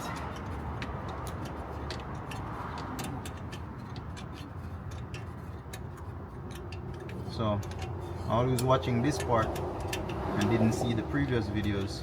What happened was I got a light on for ABS. The ABS light came on. So when the ABS light came on, I put the scan tool on it and realized this sensor wasn't reading. The wheel speed sensor wasn't reading any miles when you drive down the road. So the other day, another one on the other side went out and I had to replace that one. So this one also went out. So it's just a matter of changing it, swapping it out and putting a new one in.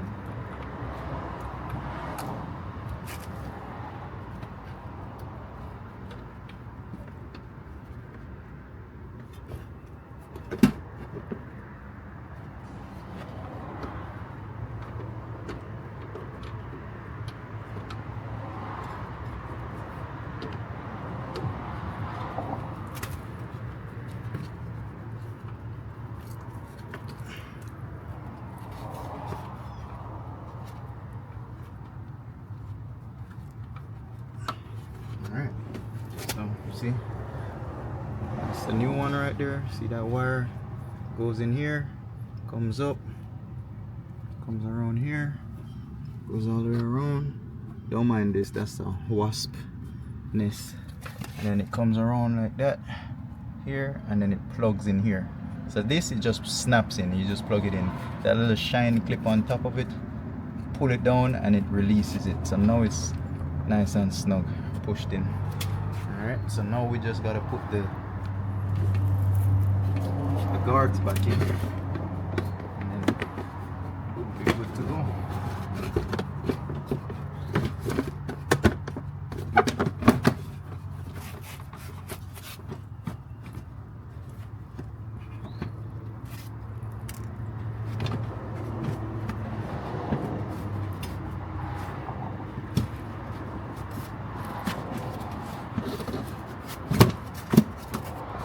Go, that's in. So now we just got to put the 10 nuts back on, and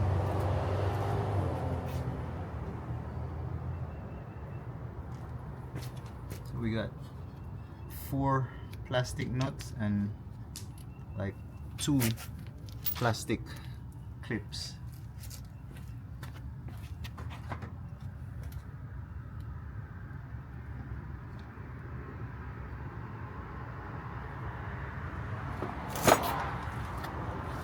I'm gonna use this right here. Use a ratchet handle with an extension and a socket. And we just put those back in.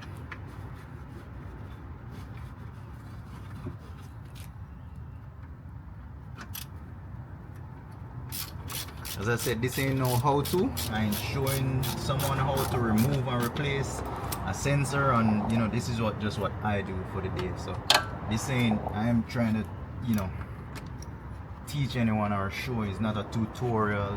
You know, this is just something I do in every day. You know, this goes bad, I'm selling the car, so I gotta change it. So instead of taking it to the shop, I could change it myself. I change it. I owned a shop for a couple of years as well. I am a mechanic. On top of all the other things I'm doing, I am a mechanic as well, so I just don't do it anymore. So I know how to do all these things, like rebuild engines, do all that, right? But I choose not to do that anymore. I don't want to do that no more. So that's how I know how to do all these things pretty much.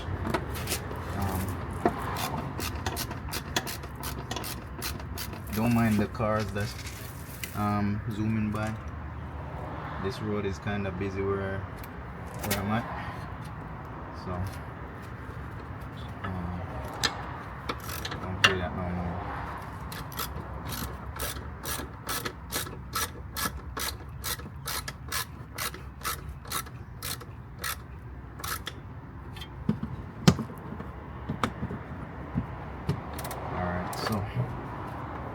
guard is in. We just gotta put these clips back in, and then one 8mm bolt, and then we should be good.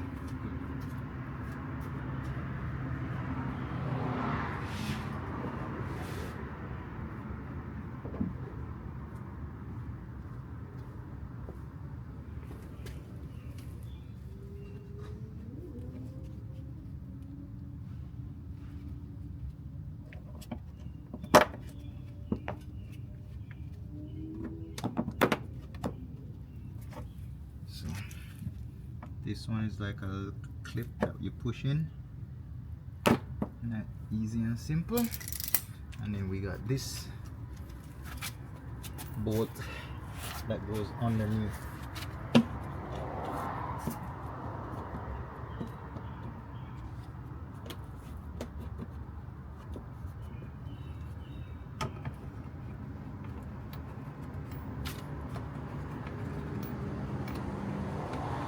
Let me get the 8mm socket. We gotta change this from a 10 to an 8.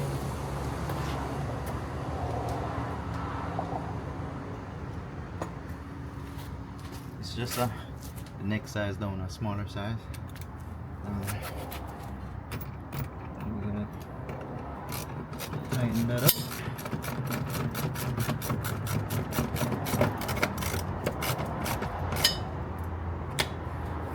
Alright. Remember guys, whenever you jack up a car, for those guys who be jacking up cars and girls who jacking up car, make sure you put your jack stand safety first, right? So whenever you jack up a car up in here, make sure you use one of these just in case this jack fails, because these things are like hydraulic. It's just a little hydraulic pump, I would say, like a jack that's in here.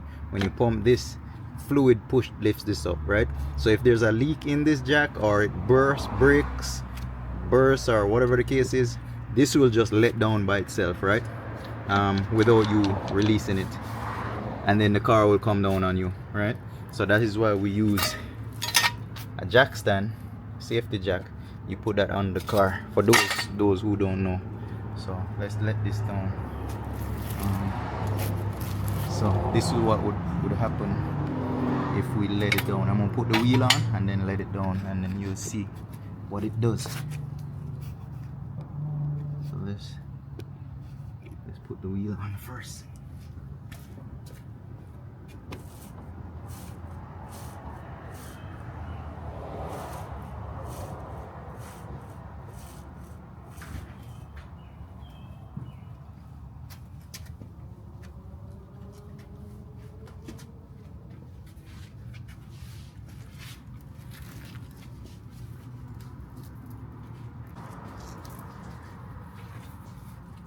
So let's get this wheel on.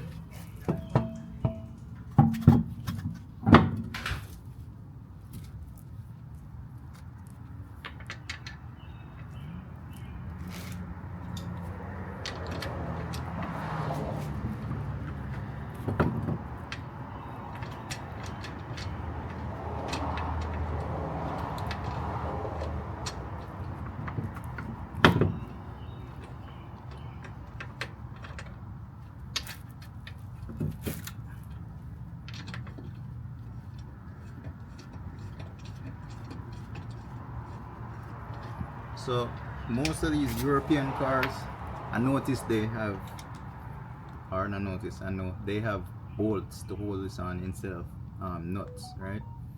Like lug nuts, they have bolts.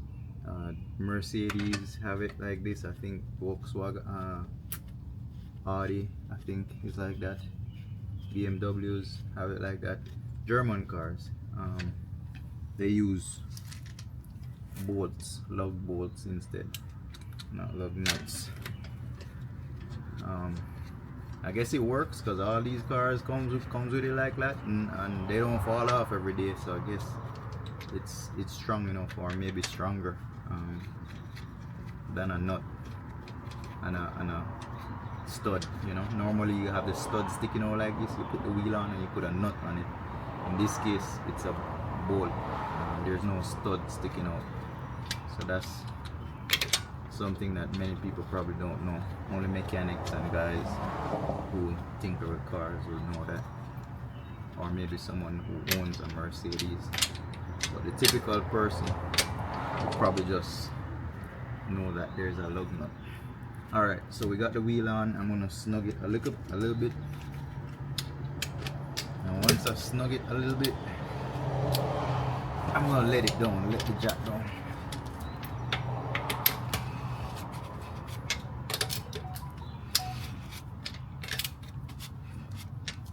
Alright, so we're gonna let it down now. So to show you, this is the reason why you want to put jack stands, because if the jack fails, it'll just fall like this, like just right, let down. So now I just gotta torque the lug nuts.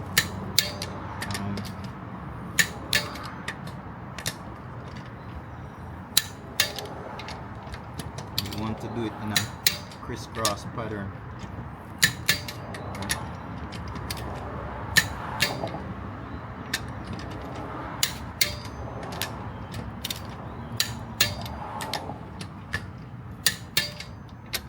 And don't be asking me what torque I use, because every car is different.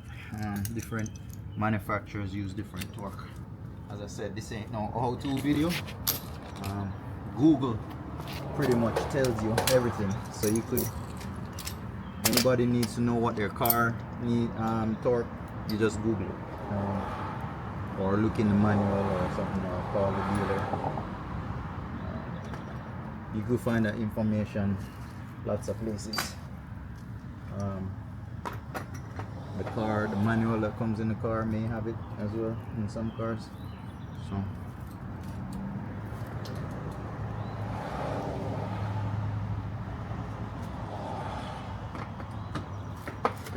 yes, so alright, so pack the tools back in the toolbox.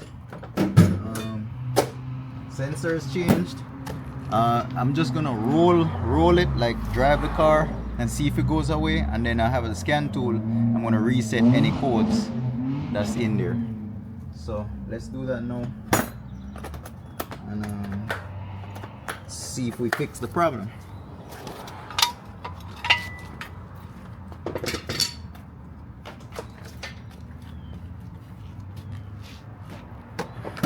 Alright, so we should be good though. The last code we had was the same thing. It was just on the other side. I just changed it out, drove it, and it cleared out itself. There was some codes in there and I reset the codes. So let me do that in a minute and then we should be good to go. Alright guys, so all I'm gonna do is just move the car first and then see if the lights go out. It should go out automatically. I know there will be codes in there, so I'm gonna reset it as well, but I'm just gonna move it just to see what it does.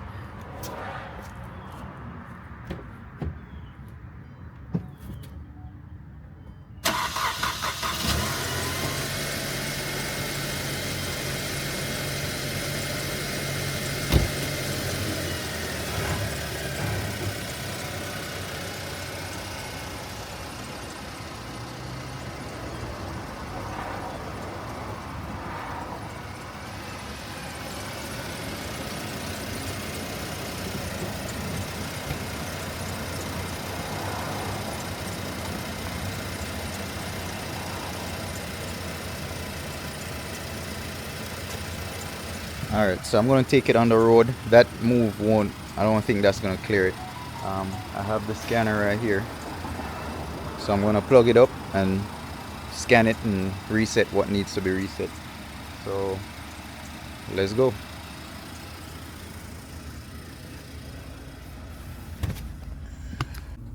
Alright guys, so all our speed sensors are working. If you notice that the one that wasn't working the other day, it's now moving, all four. So we just gotta drive it down the road so the computer could sense that it's working, because now we still got the lights, but as soon as we go around the road it should clear out. So let's see if it will. Okay, so see, it went away. So all the lights went away. So once we start moving, the computer will pick up that it's moving, and then once it picks up that it's moving, then the lights go out automatically, you know. So now see, all our speed sensors are working. I don't know how clear it is, but everything works. So yeah, it's a simple fix. That issue that this car had earlier, it will shut down the car. Yeah, it will cause the car to shut down in terms of if the ABS on these Mercedes is not working correctly, it will go into like a limp mode. So when it goes into a limp mode and you're trying to give it gas, it's not going, it won't move, right? However, when there's a fault like a speed sensor, it will continue running, right? It will continue running. Sometimes it will shut down, depends on what's wrong with it. But when it comes to a speed sensor, in most cases you will still be able to drive. It's just that the lights will come on, your cruise control won't work, limited slip stuff won't work, you know. But you should be able to still drive. It depends on what the problem is. If it's just a speed sensor, then you know you should be fine. So I'm gonna go back by the house real quick. That problem is solved. So we have new sensors on both front left and right wheel. Did a service on it, oil is changed, everything is good. Car drives like new pretty much. I really don't want to sell this car. I'll drive it as my personal car, but as I said, I'll be working on the what do you call it, the restaurant. So because I'm working on the restaurant, I'll be using the truck mostly to do the work. So I don't need 2-3 cars, you know. The van will be going back out on the road next week, hopefully. If it goes back out, then I'll go pick up the truck and drive the truck, you know, for a while. As I said, I'm not trying to keep the truck either. Once we're done using the truck for the build out, then I'll get something that, you know, like a smaller cargo van. That way we could use it for the restaurant, you know. So yeah, did I drive or something? Yeah. So this problem is fixed. If the guy is still interested, he could come on out and get it. I just, you know, it got dirty again. I gotta clean it up some more, you know. But apart from that, everything is good. Car drives good. Let's hope no other sensors come on like the back ones, because you got 2 more in the rear. You got front, left, right, and then you got left, right in the rear as well. So hopefully none of those goes bad by just sitting. But other than that, car is good. Everything is good. Drives real good. So I'm gonna shoot him a text and see if he still wants it tomorrow. He could come and pick it up, and it's good to go. Alright, so I'm finished working with this. I'm gonna jump on the van next, change the battery in the van. So let's park this back up and then jump on that. Alright guys, so we're gonna replace the battery next in the van. So let's start taking it apart. So I'm going through the day. So the battery in this van right here, it goes under here. So we gotta pull these little things, these little clip things. That one, you could put a quarter in it and just turn it. It's got a bunch of them, one there, one over there. So let's get to it, and let me see if I could set this camera up somewhere. So for this, we're just gonna use a quarter and turn it like that.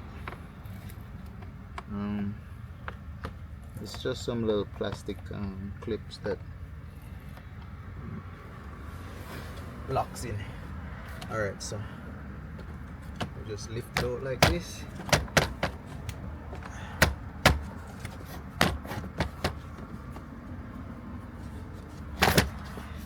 It comes out just like that.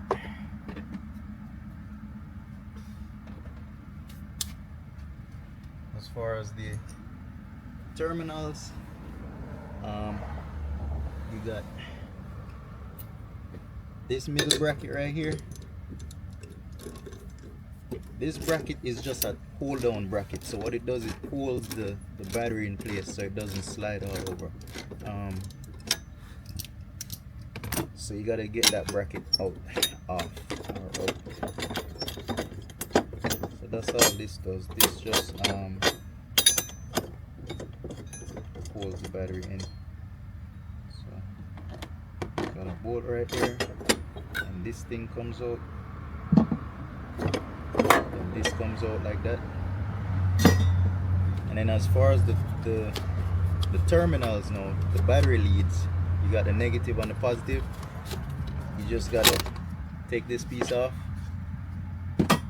and then there's a 10 wrench. We just undo the terminals with the 10 wrench, loosen it up all the way like so.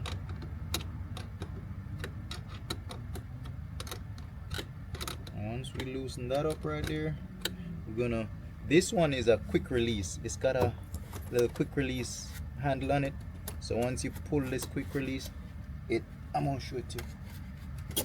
See, it's got a little quick release lock on it. See, once you push this down, it tightens.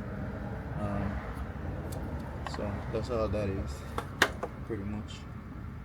Quick release. All right, so that right there, we just set that aside like so. You also have a little breather hose right here. You're gonna take that off, and then on this side, we already loosened that 10 nut. That's that 10 nut, so everything should be loose on this side. So we're just gonna loosen it up like this.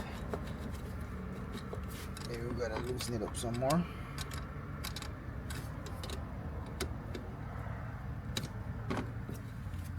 You gotta kind of twist it around to get it off.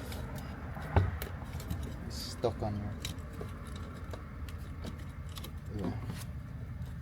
What I do is loosen it up some more.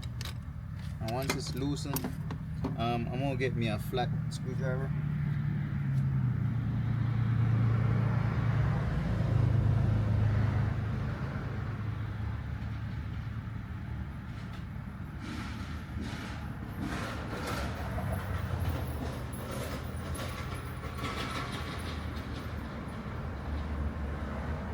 So when you tighten the clamp, it pretty much clamps onto the pole.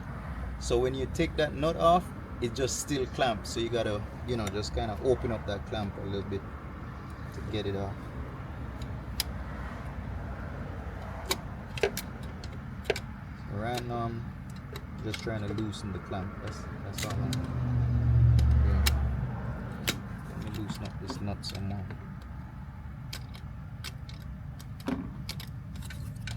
Once I loosen the nut, I just open up that clamp so it releases from that pole. It's a brand new van, nothing should be stuck like that, but you know, it's clamped on there pretty tight. Oh, I see what happened. I gotta release this. Let me get my Phillips screwdriver.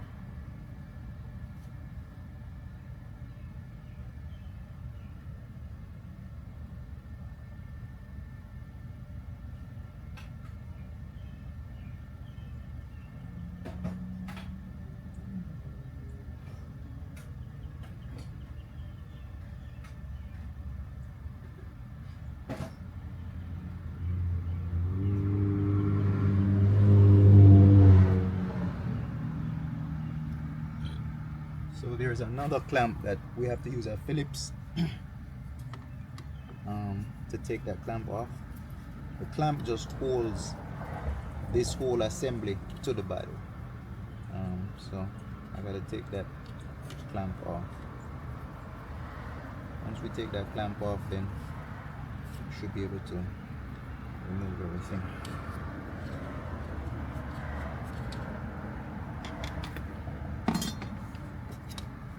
So see, it's coming up now. So see, once we remove this piece right here, then you could just set this aside and then we lift that battery out. So the battery is kind of heavy, so I'm gonna have to stand.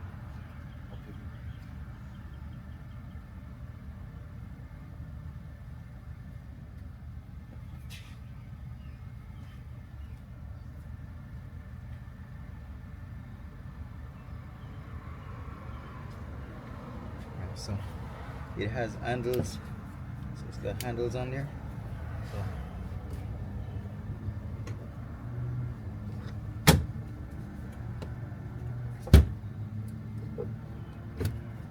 alright, so let me get up in here and try and lift it out. As I said, the battery is real heavy, so alright, so we got it out.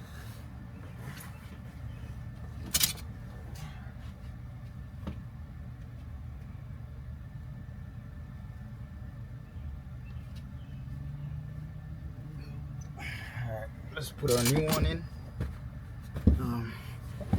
We kind of slide it in just like that, and then that's it.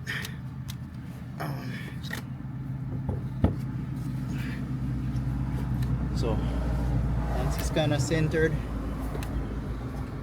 it can't really go anywhere. It fits in a little tray. So we have our hose, our breather hose. There's a hole down there. Make sure it goes in that hole, and then make sure we plug it in that hole in the side of the battery. Right. As far as our negative side, we're gonna put our negative side on, but let's put the positive first and then we clamp that one after. So the batteries, they come with some guards just to cover the pole so nothing touch it. This, discard it, you don't need that. And we're gonna put our terminal back on. This terminal has a bunch of fuses on it, a lot of different things connect to it, so you know, you just gotta put it. And then make sure when you put changing batteries in whatever car you changing a battery in, just make sure you put the positive on the positive side of the pole always, you know. So see, everything is in place. You just tighten that screw, tighten that 10 nut. Once we tighten that 10 nut, it's in place, and then what we do is we're going to put those two small screws back in there. Those two small screws is just to hold this to the battery. So once we put this in there like that, it just keep the whole assembly tightened down on top of the battery. As I said in the past, I ain't showing you how to change a battery. It's not a tutorial on how to change a battery. My battery just went dead, so I'm just changing my battery, and I'm actually just showing you how I change it. You know, this is what I do in the day, in my life. You know, things happen. You know, I took it to the dealer today. The dealer didn't cover it, so because the dealer didn't cover it warranty wise, we had to buy a battery ourselves and change it, right? So the battery at the dealer, it was like $400 and something to replace it, maybe $450 with tax, right? So it's a little bit expensive, pricey, right, for a battery. So what I did was I went to the parts store and bought one aftermarket, a Die Hard from Advanced Auto. It came out to $270, and then I replaced it. So I saved, you know, $130 I would save. Well, more than that, maybe 180, because it's around $450 with tax at the dealer, or $460, somewhere there about. So you know, I save almost $200 or a little more than 200. So see, it's in. Now we just gotta get our brackets back in. This bracket, we pretty much slide it in like this, and then it hooks into some plastic thing right there, and then this piece just goes over like so, right? And then we put our nut back on. Once we put our nut back on, tighten it up and put the cover back on, and then simple battery change. It took us like what, 10-15 minutes probably, if so much. Me talking to you guys, it might take more time. I would have changed this in like maybe 5 minutes, would have gotten done, but I kind of slowed it down so you guys could see what I'm doing, you know. So on this side is the quick release, on the negative side. On the positive side we have this nut, 10 millimeter nut you have to tighten. This, in case you guys want to see what van I do, this is actually a ProMaster. It's a 2023 Ram ProMaster, Dodge Ram ProMaster, right? It's the 3500, but all the ProMasters, the late model ones, they're all like this. The battery is right here under the driver feet, you know. So any one of those batteries you're gonna change is gonna look similar to this, unless it's the older ones. I'm not sure about the older ones, but the newer ones, you know, 23, 22, 20, I'm pretty sure they're all the same, the way they mount them. If it's not the same, it's close to what we see right here. So yeah, pretty much that's it. Everything is nice and tight. Well, this one we gotta tighten. We tighten our terminals. Both terminals are tight. We put the cover back on, so we tighten in the bracket. This bracket is what holds the battery in place so it doesn't slide around or move or shift while driving. Oh, and don't let your tools touch the positive and touch any metal, because then it will spark. It'll ground out and spark. So when you're working, don't let the tool touch any metal and the terminal at the same time, like having it touch like this. Don't let it touch. Or even when you're tightening your terminals, be sure not to touch the metal part and touch the positive at the same time. It'll spark and all sorts of crazy stuff. So we're pretty much done. Battery install, positive, negative side attached, positive side attached. It's bolted down. So now we can put the cover back on.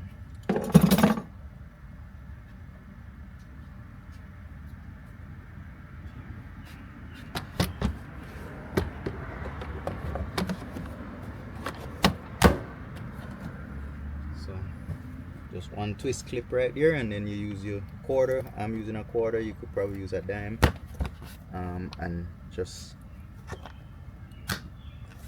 lock them in. Once you lock those in, lock that one in, lock that one in. You got like 6 different locks on it to lock. Alright, and then that's it. Battery change. So let's try and start it up and see.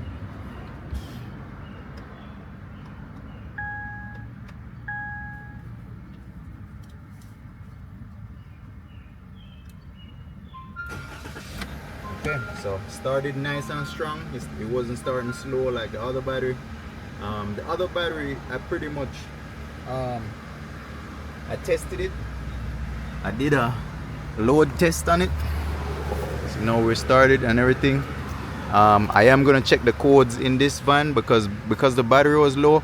All sorts of lights was coming on periodically and flashing. Like we had ABS was flashing, all sorts of different lights was flashing for no reason. But because it's low power, you're gonna have things thinking that there's no power. Well, there was no power, so it's not thinking. So then it does all sorts of weird stuff. So this light right here, the orange light, that one's on because of the rear license plate. That's on for the license plate light. One of those bulbs are out, so I gotta replace that. This one is automatic, so whenever you see that thing is off, that means that crash avoidance thing is on or off. So whenever it rains, it turns that crash avoidance off, because it doesn't want to break in the rain and you slide and hit somebody. So whenever the rain falls, it automatically turns off. So that light will be on depending on the weather.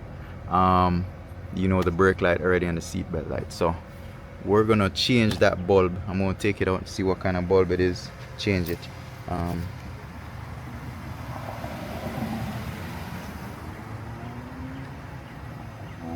Here is the battery.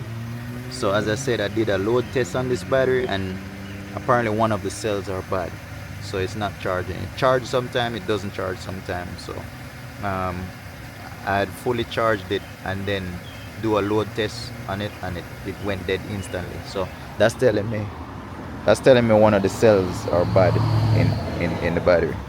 So that battery is no good. That's pretty much a core. So I'll probably just take it back to the auto store to dispose of it.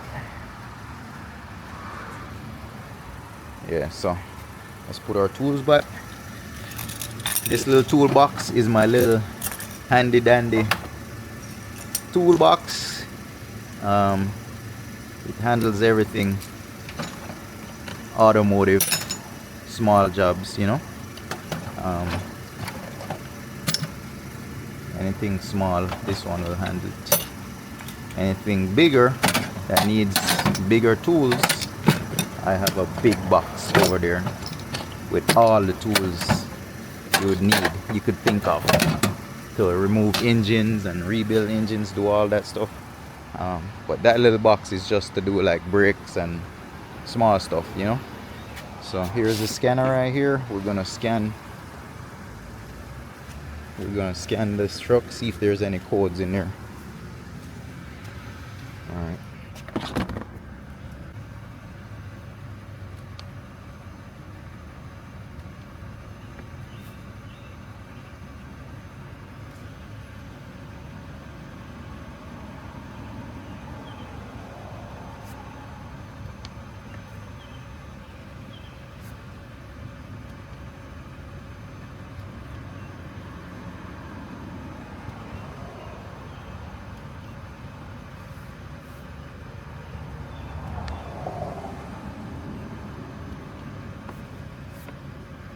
Alright, so it has no fault codes.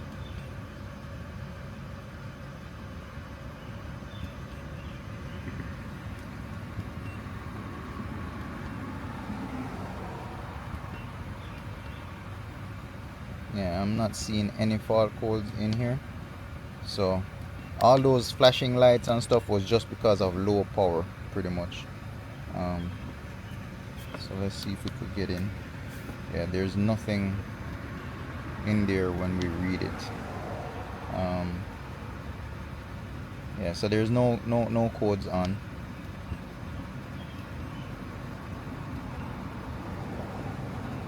So I think we're good to go.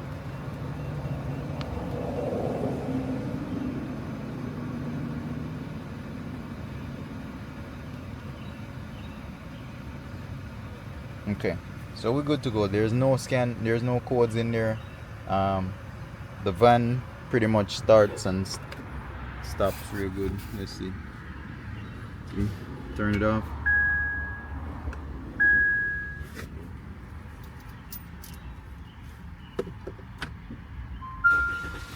Yeah, so it starts real strong, so I know it's good.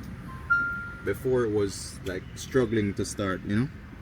So now that's fixed pretty much. So so we got both the Ram van, the battery change, and we got the sensor change in the Mercedes. So now we're gonna move to the next. I still have to go to the salon to take care of the mirror, which is quick and easy, you know, 5 minutes. 2 screws and a mirror, and then I have to put a rail, like a little hanger rack thing for one of the other things. So I'm gonna swing over there.